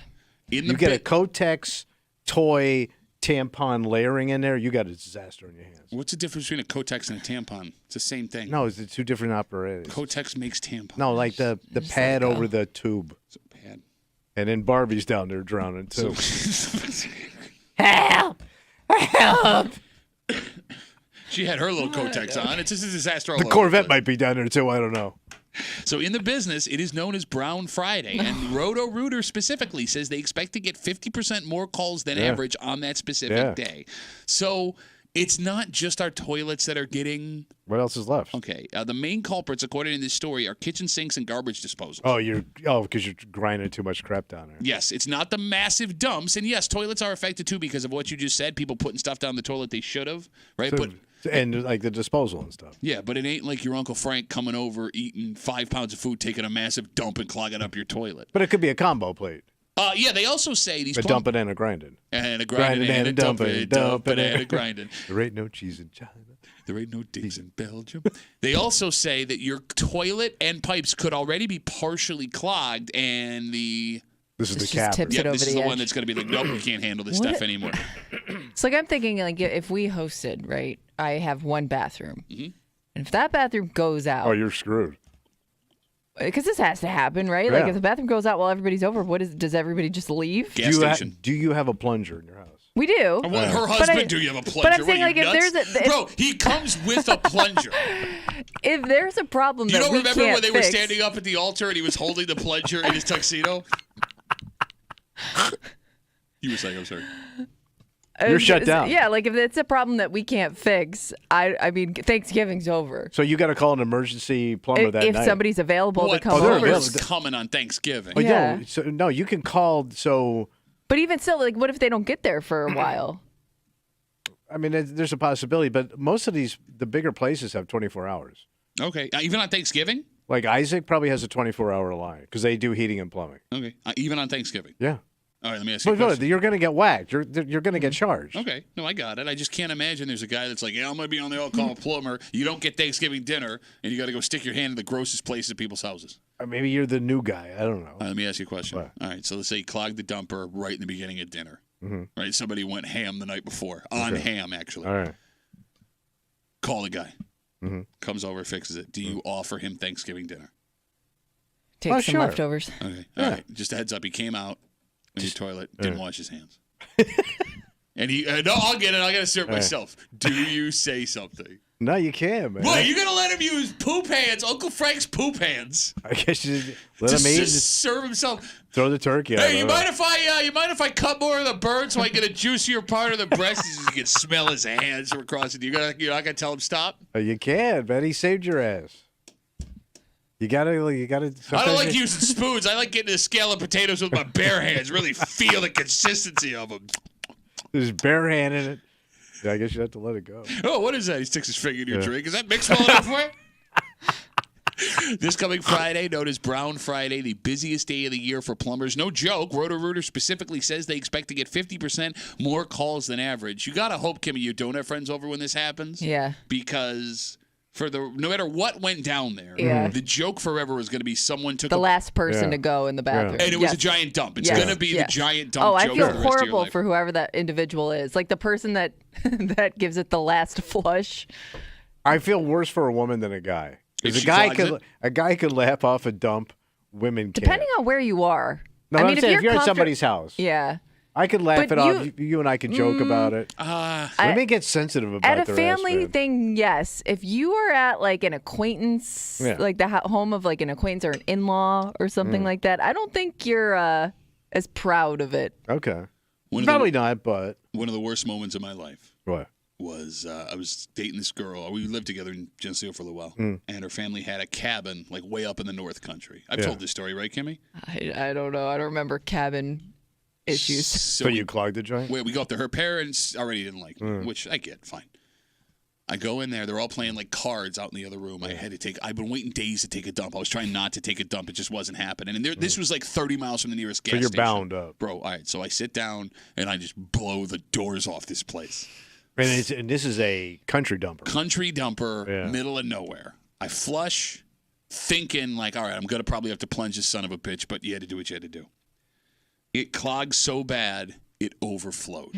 Okay. And I remember like it's clogging, and I turn around looking for the plunger. And you're to seeing try the and water push it down. rise. I heard like ding, ding, ding, ding. Like So it's going over the bowl. It went over the bowl, and now it's starting to spread out amongst the floor. And I'm in full panic, and I'm trying to open up the thing to make the water stop. I don't know what I'm doing. I'm like a 21-year-old kid, 20-year-old kid.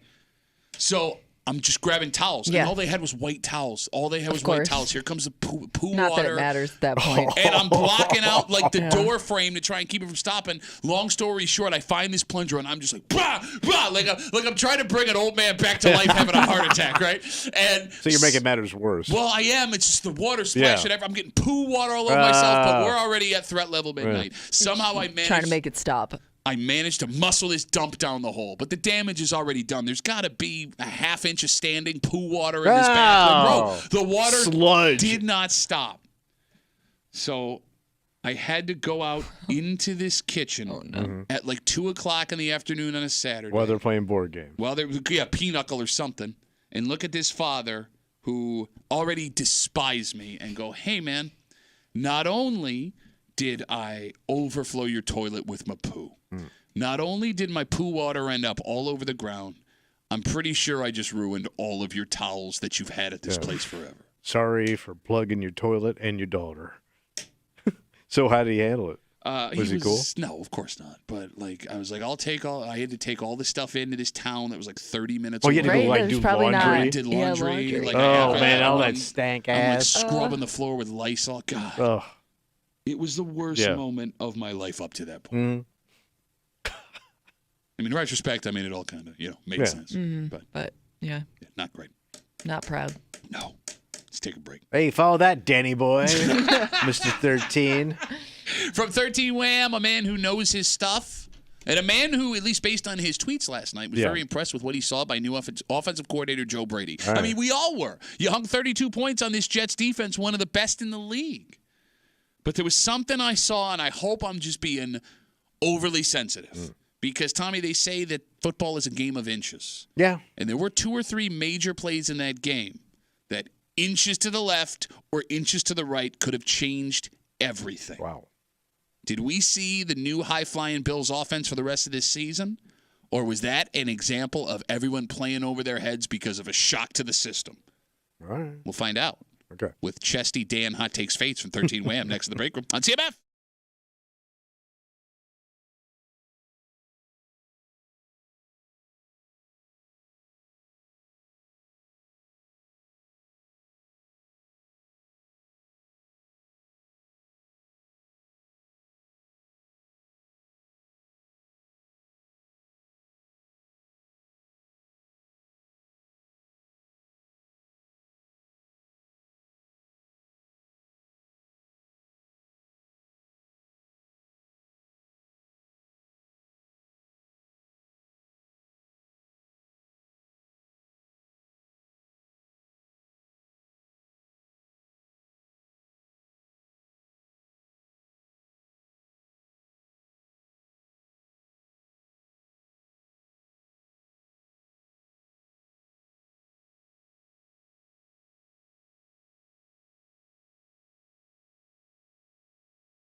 Back to the shotgun he goes. Here's the snap.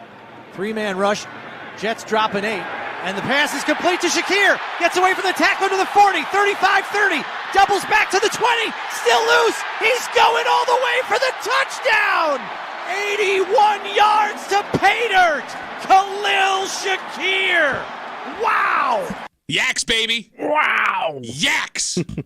Yards after catch. Damn. All over the place yesterday. Your Buffalo Bills blow the doors off the New York Jets 32-6 yesterday in Orchard Park. They chased off a starting quarterback. At one point in the game, the Jets punter had more passing yards than their starting quarterback. Oh, yeah, did, that trick play. which was hilarious. By the way, look, I'm not nitpicking here because, a 32-6 game is great and everything. How did no one see that fake punt coming? Oh. How did nobody on that staff, everybody but the players and the coaching staff saw that fake punt coming? Oh. They had nothing to lose. Yeah, true. Yeah. All right, with all that being said, I'm not going to get mad about a fake punt. Enjoy the win, right? Even though you would have shut him out had it not been for the fake punt. We're going to talk to our good buddy from 13 Wham, a man who knows a thing about a thing or two. He's got a big old chest. He's got a lot of hot takes. All right. Ladies and gentlemen, welcome Dan, Hot Takes Chesty Face to CMF. Hey, Dan, how are you, buddy? Good, guys. How are you? Okay, so you saw the fake punt coming, right? You saw it too? Duffy, are you one of those guys that screams they're going to fake it here every single fourth down? I may be that guy. I might be that guy. And then when it happens, you're like, I called it. But you also said it the other 50 times before that. I'll also be like that guy. I'll also be the dick that goes, oh, here comes the onside, like the surprise onside. And then, like, the one time it does happen, I look like a genius. I do, I'm telling you. You're also the guy that, like, really quickly identifies the flea flicker. Like, watch this. Here it comes.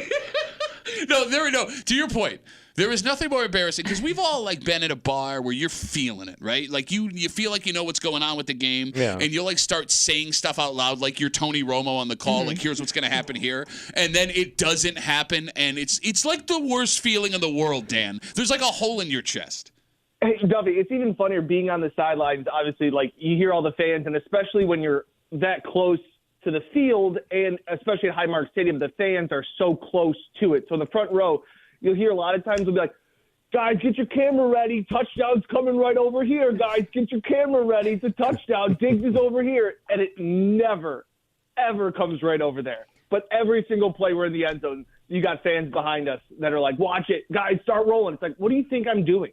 What do you think I'm doing? Start rolling. I love how you've turned this into a personal bitch with the audience now, Dan. To the people that do always catch those touchdowns, like amazing footage on their cell phones, I wonder how many hours of nothing happening they have on there before they actually get that one touchdown. That is a good question.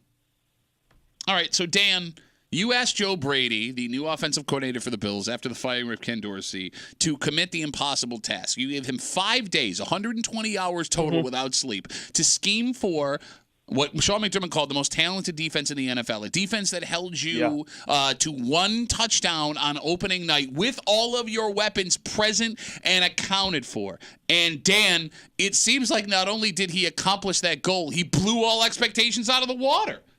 Yeah, going into this week, we were talking with Mike and Jenna, and I said you couldn't be putting Joe Brady in a worse scenario facing off against a worse opponent, in my eyes. I just thought this was, like you said, a pretty much a lose-lose situation. And on top of all these things, you're like, well, you got to handle the emotions of the change and all these things. And again, the Jets recently have held Josh Allen in check more than any other opponent. But what Joe Brady has done in a short amount of time is bring energy. And part of that is at the expense of Ken Dorsey. And look, I thought Ken Dorsey should have been fired at the end of the playoffs last year after Cincinnati. I'm not sitting here saying that, Ken Dorsey's the scapegoat. No, he deserved to be fired, and he probably was going to get fired eventually. And some would argue it was probably a few weeks too late. That's the way I approach every workday. What's that? Yeah, you might get canned today. It's going to happen. Maybe this is the day. But it's the fact of that Ken Dorsey was the sacrificial lamb that needed to change the vibes. And that's what you saw. It was just something different. It was something new. It was Joe Brady. And again, he didn't reinvent the wheel by any means, Duffy, but it was just somebody different. And I think that was what they needed to get this team out of a funk.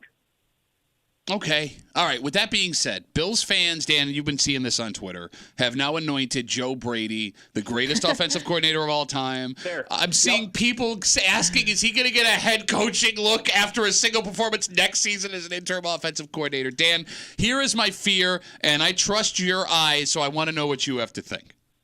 Okay. We all know that football is a game of inches. And we also know that every football game, no matter how big the blowout is, comes down to 3 or 4 plays that change everything. Crucial. Right? You got it. That touchdown they scored on 4th and 2 was not a play designed to score. It was an amazing individual effort by Ty Johnson, who Tommy still doesn't know his name, despite the fact that we've said it 17 times this morning. TJ. That was a brilliant stroke of amazing individual effort and potentially luck. The touchdown to Khalil Shakir, fantastic individual effort. Sauce Gardner is an inch away from getting his hand on that ball. I mean, it's looked like interceptions we've seen all season long that Josh has thrown. Yeah. Was that You thinking it was luck? Well, not luck is the wrong way to put it. The Bills were feeling themselves, and they were in a groove. And Josh was doing things we haven't seen him do in a long time yesterday. But, Dan, my fear is everything just broke your way yesterday. If you went out and did that again, the offense is going to look the way that it did a couple weeks ago. Yeah, a couple things. I thought they played uber conservative against the Jets, but that's kind of what you knew because it was very polite of you, Duffy, to talk about the Jets having a starting quarterback, because that's a very polite way to call Zach Wilson. They pretty much you went into that game and I knew that field goals and punts and the Bills were going to win that game. It's what teams did for 2 decades coming into Orchard Park to beat the Bills. They would play so conservative. They would kick field goals. They would punt from the plus 30-yard line because they knew that as long as they scored 20 points, they would win. So it was a conservative game plan. And I know some people hate that about McDermott, but it was fine yesterday because the Jets are just pathetic on offense. I will say this, though, Duffy. That 4th down play call to Ty Johnson is a beautiful play design. And they ran it a couple of times. It was Josh Allen under center, which we haven't seen a lot of. Last week against Denver, when they needed a 4th and 2, they went shotgun. It's just asinine what they were doing. So they went under center. They ran play action. They ran motion. It confused the Jets. That's why Ty Johnson was so open. Yeah, it was a great individual effort to stay in bounds and get in the end zone, but it still would have picked up 10 yards in the first down. Okay. It was creative. For the first time in a while, I can tell you, and you saw it too, the offense looked coordinated. Like, it looked coordinated. They looked like they knew what they were doing. Wait. So you're telling us the offensive coordinator coordinated the offense. Look at that. It was a hot take. I know it was extra unbelievable, right? For the longest time, I even remember obviously the Broncos game. Russell Wilson ran a JV offense. The Broncos ran like 4 plays, but every time Russ got to the line, he knew what he was doing. He knew what his objective was on that play. And the Bills just for the longest time this season have just looked lost. I thought yesterday they looked composed. They were having fun, and they knew what they were doing and the objective was. So, yeah, I think that the play to Shakir, it really shouldn't have ended up being an 81-yard touchdown, but the concept was great. I like that Josh was able to take a shot downfield. And, yeah, when you have Josh Allen, you can take some chances.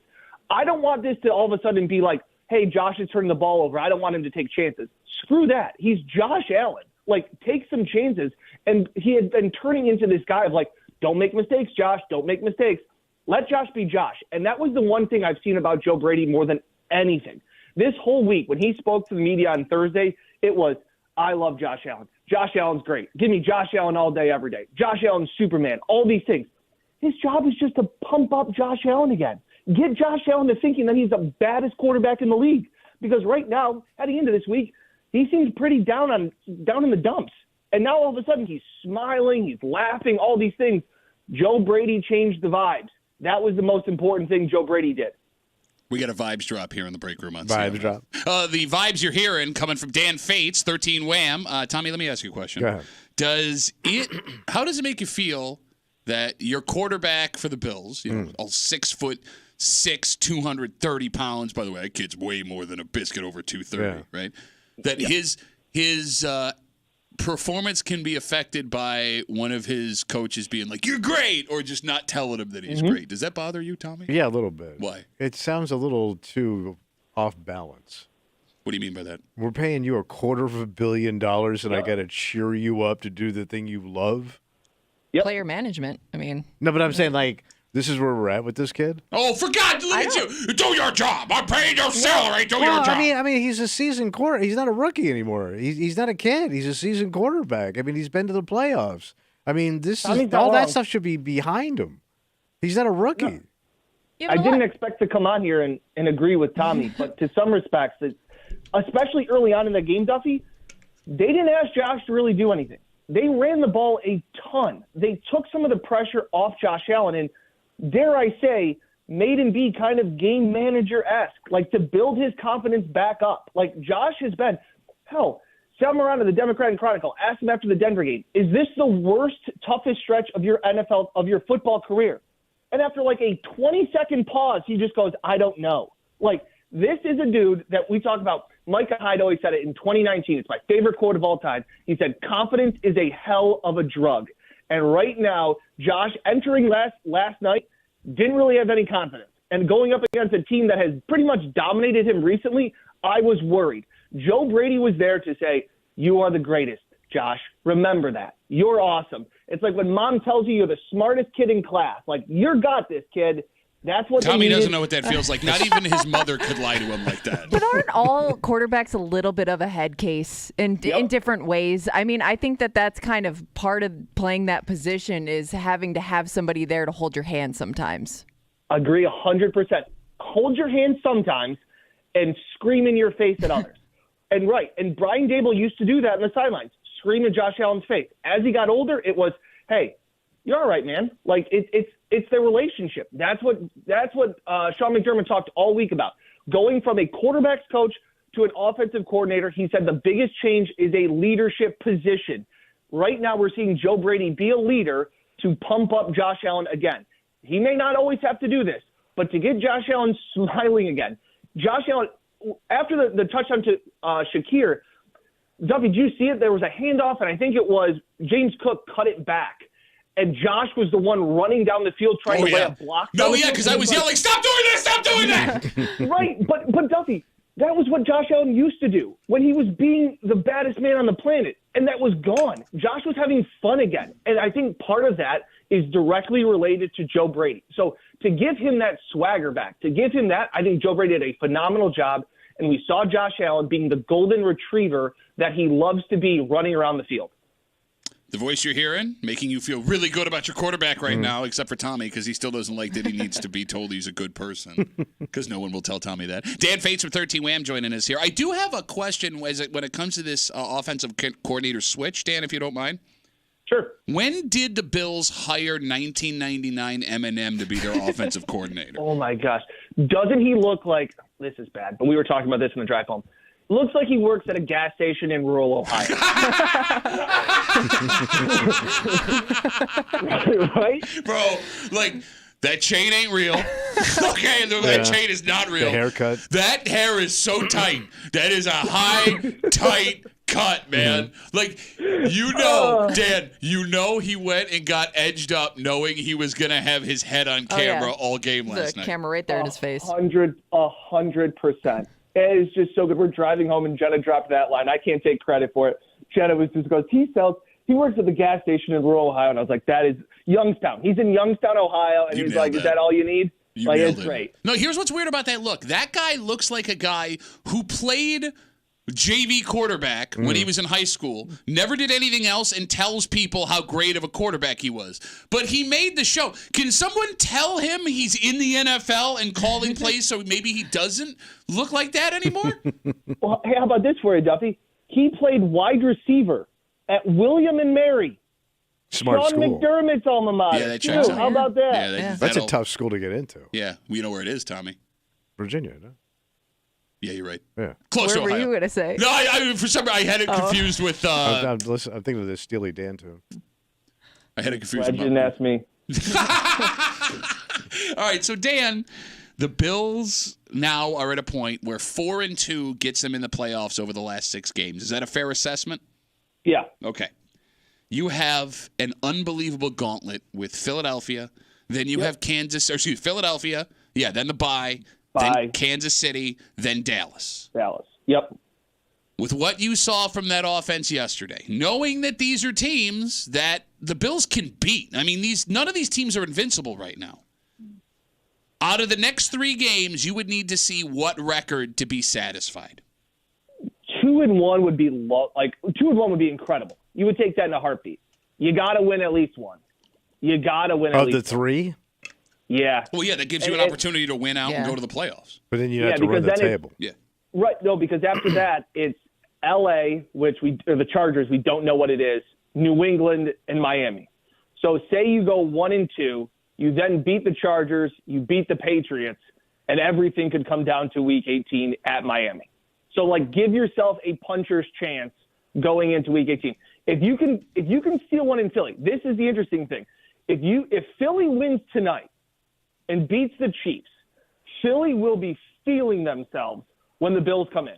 And there could be a letdown there in that spot where the Eagles secondary is atrocious. They can't stop anybody. So offensively, throwing the ball. So there could be opportunities for Stephon Diggs and Josh Allen and the offense to get back on track, throwing the ball next week against Philly in that kind of situation. If Philly is all high and mighty and thinking they're the greatest thing since sliced bread, beating the Chiefs in a Super Bowl rematch. You could also get a really pissed off Philly team that could run the ball down your throat if they get blown out by the Chiefs tonight in Arrowhead. So that's kind of interesting to see how that plays out. But I think they can beat Dallas at home.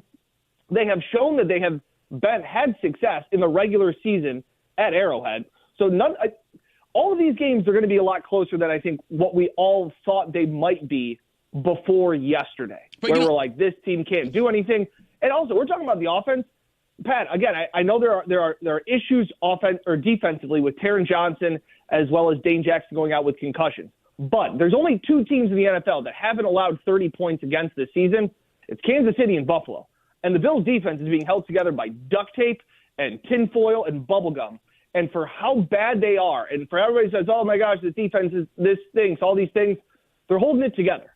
And while the Jets' offense stinks, the Bills' defense was also really good. 2 things can be true at the same time. So here's where it gets really, really weird. Well, because, there's been this talk of just how jam-packed together the AFC Bunching is, up. right? You don't know who's good, you don't know who's bad. Anybody can beat anybody on any given week. We are at a point where if the Bills win against the Eagles next week, after Dan just said the Eagles would beat Kansas City, and the Bills go on their bye and then go to Kansas City and beat KC, which, by the way, they've done the last 2 years. No, not that. The Bills would go from 500 to the same number of wins the Chiefs would have in a matter of 3 weeks. And none of that is out of the question, Dan. Right. This is complete insanity. Yeah, and on top of it, everybody was always thinking, well, the Bengals will come around. They just lost Joe Burrow for the season. For how bad we can joke around about, look, New England's offense is really bad with Mac Jones. We've talked about that before. Obviously, the Jets' offense is really bad with Zach Wilson. The Steelers' offense is absolutely atrocious. I had to watch some of that Kenny Pickett game. Holy cow, does that guy suck. Their offense is really bad. And, so we're sitting here also, the Cleveland Browns are going to be without Deshaun Watson. So, you've got 4 teams that, as of right now or as we enter this week, we're in the playoff picture, that have now lost their quarterback or just have a pathetic offense. Everything is going to open up. Things are going to get real weird, like you said, in the next few weeks, depending on, again, how some of these games shake out. So while everything last week seemed to go wrong for the Bills, with teams winning that they didn't really want to win, all these things, the whole thing, everything could level out, like you said. And this isn't over yet, as Lloyd Christmas would say. So you're saying there's a chance. Here's where it gets even more strange. Right, what's left? The Bills have to go on a run. All right. And the talk has been wild card. That also might be an inappropriate discussion. Wait, what are you saying? Well, if you look at the Dolphins, who are currently, Dan, if I'm not mistaken, a game and a half ahead of the Bills right now without the bye there. Yeah. Right, for the division? Correct. Okay. The last 3 games Miami plays this season are the Cowboys, the Ravens, and then Buffalo. Ooh. Yep. You're a game and a half at worst. Will be 2 games back after the bye if everything goes the way you do. That's 3 games, bro, and you control that last one, and you have them head up because of that win over the. Look, the division isn't out of the question, and they almost dropped that game to the Raiders yesterday, Dan. Yeah, and this is look, they haven't beat a team with a winning record since week 3 of last season. That was against the Bills. So like this Dolphins team is not world beaters. And I like Mike McDaniel. I like what you like him because he's a punk like you. Punk? Yeah, wise ass hoodie boy. Yeah, he's a hoodie boy. Yeah, a hoodie boy. That's it. I thought you'd like him. He's always like spaced out and just dazed everywhere. He's your generation. No, Tommy hates him. He calls him Coach Skateboard. Coach Skateboard. That's pretty good. He looks like he owns that gas station that other kid works at. Yeah, he's the manager. He's the manager and tells that kid to go clean the bathroom. But yeah, it's again. I think that again we all thought this before the season that this AFC East could have 3 playoff teams and all this. No, it could be one. It's a lock, baby. We're going. And on top of it, this Dolphins team hasn't beaten anybody, which is absolutely something really to consider. Their defense is getting a little better with Jalen Ramsey back. He had 2 interceptions last week. So, again, I think if everything stays status quo, the Bills win, maybe steal a game, and things kind of stay what we think they are, if they keep playing like they did last night, I think everything will come down to Miami in Week 18. All right, here's my insane prediction, Dan, before we let you go. What's your hot take? Oh, well, for the first time ever, you're gonna have Thanksgiving Day football like you have every year. Yeah. This year, for the first first Black Friday one. Right? That's right. It's the first time ever the NFL will play on Black Friday, 3 o'clock. It'll be after Ohio State, Michigan. This is gonna be a great Friday for sports, man. What's the game? It's Dolphins Jets. Oh. The Jets defense is not going to take another beating like that in a back-to-back week. And they're going to start someone other than Zach Wilson. Correct. Dan, it's a 7.5-point line in New York. The Dolphins would be 10-point favorites if they were at home. I got a feeling, man. I got a feeling the Jets could do this thing. I think the Dolphins... Jets are going to beat the Dolphins. I got a feeling, Dan. I don't think it's the craziest feeling I've ever had. But they look terrible. The only thing is they could get a bump by the fact of Zach Wilson not playing. Because you sense that a little bit. This is a case that, like, the defense, good defenses, which the Jets have, borderline great defense. As the season wears on, and when a great defense is paired with an offense that is just so anemic, the great defenses tend to wear down. They're sick and tired of carrying the team and wondering why they have to do all the work. If there is a boost of losing Zach Wilson, who just looks like an absolute joke, maybe that riles them back up. Maybe that's the lift that they need, because scoring 6 points is very depressing for a defense that is, playing their balls off every chance that they can. So you've said dumber things, Pat. I'll say that. I was on your side, but now I'm a Tommy on the hoodie thing. You look like an idiot. Yeah, thanks. Dan Fates, 13 Wham. I'm sorry, Kimmy, you were going to say something. I'm sorry, Dan. We're holding you forever. I don't know if Dan has the answer to this question, but he may, or he may have heard. Did anybody get a game ball last night, Dan? Not that I have seen. But they do hand them out. Yeah. On a regular basis. All right. Yeah. All right. Tommy's bonus pick for Tommy Tells It Like It Is this week is that Joe Brady would get the game ball, and we needed proof, and it has not happened, which means you have lost. You're done. Good day, sir. If I had to pick, I would say it would either have gone to TJ. How about that for you, Tommy? It could have gone to Ty Johnson. That was a game against his former team. Here's how dumb Tommy is. You said the thing he said back, and he looked at me like, what the hell is he talking about? Ty Johnson. Or it could have been Reggie Gilliam, because the team all went nuts after that opening kickoff, forcing the fumble. I think the team could have also given him that, because they said every single player unprompted yesterday said how much that play kind of sparked the team. Big moment. All right, Dan Fates from 13 Wham. So, Dan, if I wanted to follow you on Twitter, where could I get all that information? At Dan Fates, Fetes, as well as wait. There's other places to find me too, Pat. Well, Dan, way to learn, buddy. It only took us like 9 times. Let's say I love all of the Buffalo Bills coverage you and Mike and Jenna do at 13 Wham, but I wanted that coverage plus some more. Ooh. Where could I find that? Well, it's funny you asked, Pat. You can find it over at the Buffalo Plus YouTube channel. We have all of our postgame recaps. We talk about how the Bills got back to having fun yesterday. That was the moral of the story. And it was led by a guy that looks like he works at a gas station in Youngstown, Ohio. So Buffalo Plus YouTube channel, like, comment, subscribe. We appreciate it. So you have all the information I'm looking for at Buffalo Plus. All the information. Everything I could possibly want to know about that game would be there. Plus more. but you can't tell me who got the game ball. He's so mad that he's going to lose his pick. I know. He's so mad he's going to lose his pick. Fatesy, you don't have everything on your Quest channel, do you? You don't have the one piece of information The one Tommy piece I cares want. about. Even if I said TJ got it, you still wouldn't have known what the hell I was talking about, Tommy. Daddy boy, thanks for sticking on with us, buddy. I appreciate it. Have a good rest of the day. Anytime, guys. Thanks for having me. All right, there goes Dan Fates from 13 Wham. All right, we should feel good then. Yeah. It's He's great. pretty positive. We're going on a run, baby. All right. Buckle up. All right, let's take a break. One half Americans say they would bail on this for a solo vacation, which means the other half Americans are dirty, rotten liars. And we'll get into it next in the break room on 96.5 WCMF.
Find me someone in their right mind if they were offered this opportunity that would say no. Oh. Yet one half Americans, it seems, are filthy liars. What are they doing? You're hanging out in the break room, Rochester's Classic Rock 96.5 WCMF. Right now, you can head to the contest page at WCMF.com. Mm-hmm. Enter for a chance to win a pair of tickets to see Don Felder on Saturday, December 2nd. The Vine Showroom at Del Lago. Ooh, nice room. That's a nice show, too. Mm-hmm. Courtesy of Del Lago Resort and Casino. Tickets are on sale right now at DelLagoResort.com. Must be 21 years or older to win and attend events at the Vine. You got the stress of the holidays coming up, man. It's too much. Family and work and money and da-da-da-da-da. How do you do it all?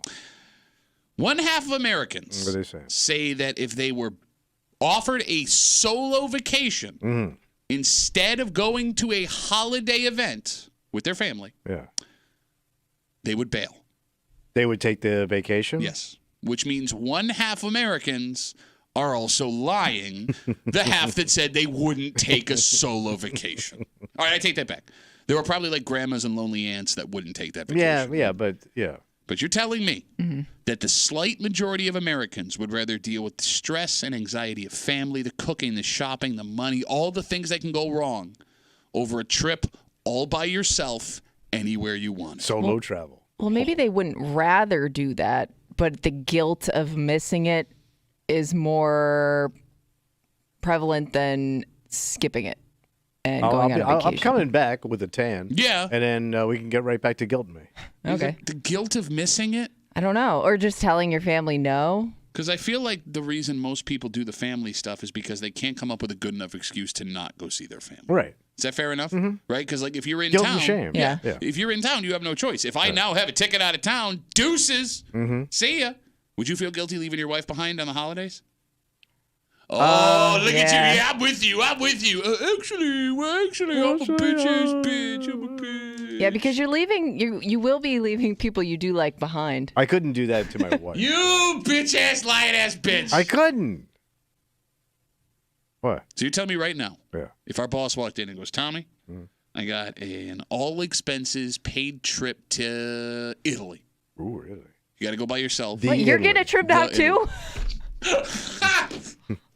And you get to go. Yeah. It's leaves Wednesday, comes home Sunday, but it's only for you. Yeah, I couldn't do that, You are man. such a bitch. I would catch such hell. Yeah.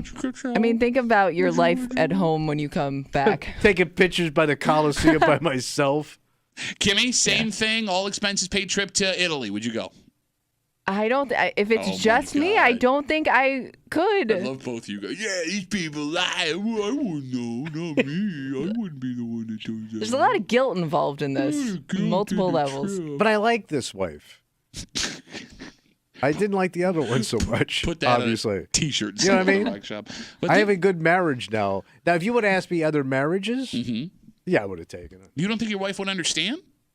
No. Because it's not your family. I mean, your family, you don't see your family at all during the holidays, Yeah, right? but I don't have a lot left either to see. I understand, but I'm saying like all of the stress and anxiety that potentially shows up is going to be coming from, people that are closest to her, which is fine when they're your people. But I'm also not going to be with her for the holiday. Yeah. Okay. So I'm also bailing on my wife during the holiday with like children and grandchildren. That ain't going to fly, man. Which is also funny because she does not give a crap about you. Yeah, when but that she wants you there, though. Like, she doesn't want you I'm off arm running candy, around baby. Italy. Sorry, say that again? Arm candy, baby. Somebody's got to clean up after it's all done. Like, that baby's going to show up. That grandbaby's going to show up. And you will be dead to the world. Like, no one will care about you, despite the fact that you're both the same size and can be held in the average person's arms and rocked to sleep. You're out. So, Yeah, but she's still going to want me there. Says who? Says her. Why? Well, what is she going to say? I don't want you here? I bet if you asked her this question. Honey, I'm going to Italy for a week. Bye. Bye. You let me finish. Shut up. Get out of my face. You're not a baby. No, you can't pull that move. And, like, here's the thing, man. Yeah. Like, you of all people What did I do? know the glory of solo travel yes. based on what we did for a living for so long doing comedy, right? And my theory here, with one half Americans say they would not take a solo vacation if offered it during the holidays to get away from their family. People don't understand how glorious solo travel is. Because how many people have taken a trip by themselves, nobody else? Few people have. Right? Like, to be able to do what you want, when you want, on your own schedule, no tension. You don't truly understand the definition of vacation until you've had that kind of freedom. It is stress-free. It's great. Yeah. Oh my But God. it never happens. It can. I don't think society wants it to happen. They don't want to let on. It would change society. Kimmy, have you ever taken a solo vacation? I mean, I've taken a trip to see people, but I've never just Like, went take a off trip, and like- wandered Gone on to my another own. city all by yourself? No, I don't think I so. guess I've it never would be been harder for a woman. Yeah, I've Well, never yeah. been completely alone. I don't think most people But have. I think I would have enjoyed it more when I was younger, just because like I would have wanted to go out and meet new friends and be more social than I would now. Oh, no. See, au contraire, my friend. It's meeting people along the way that actually bogs you down. And sure, you'll have a conversation in a Yeah. bar here or there, or Yeah. maybe you'll meet someone on the street. It's that complete no-strings-attached freedom that lets you explore. You're invisible. Exactly. You're a stranger Yeah. in a strange land. Yes, thank you, Yeah. Leon Russell. You could do whatever you want, whenever you want, Nobody knows no you. consequence, no guilt. Yeah. It's amazing. It is the greatest. If they find your body, they'll need dental records. To your point, I think maybe it is just big. I would like to have the safety of another person with me. Okay. See, Just a women comfort always thing. need somebody to yell at. Says man who won't leave his wife to go on a solo vacation like a bitch-ass bitch. You know, like I ended up lucking into going to Detroit by myself for a couple of days when Yeah. that Bill snowstorm hit. And don't get me wrong, I missed my family. But it was nice to just chill. I mean, tell me, it's indescribable. Let me go at your own pace. Yes, going to the game by myself. I told you, I love going to Bill's sporting events by myself. And everyone thinks I'm sad. No, you don't get it, man. It's freedom. It is the ultimate freedom. But see, women see that, and they go, somebody needs to go over there and stop that. Stop that man enjoying himself. Stop that man from being by. You look so lonely. I felt bad. He was all alone, smiling. You don't smile. I do when I travel. He looks off in the distance. We come back, we wrap it up, tell you what we're doing tomorrow next in the break room on CM.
That's going to be Rapparoo. Ah, the old post-game Rapparoo. For a Monday Break Room CMF, I can already see Kimmy giving me the death stare, so we got to get out of the way.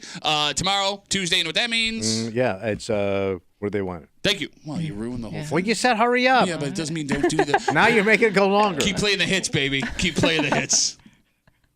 Where's Kimmy bitching in the hood? No, it's too late. You already ruined it. All right, well, we got to get out of the way because Tommy ruined everything. For Kimmy, rocking her pink hat for girl power. Oh, yeah. Totally. Yep. For Tommy, rocking his chest for girl power. My name's Pat Duffy. We'll see you tomorrow morning in the break room, 6 a.m. on 96.5 WCMF.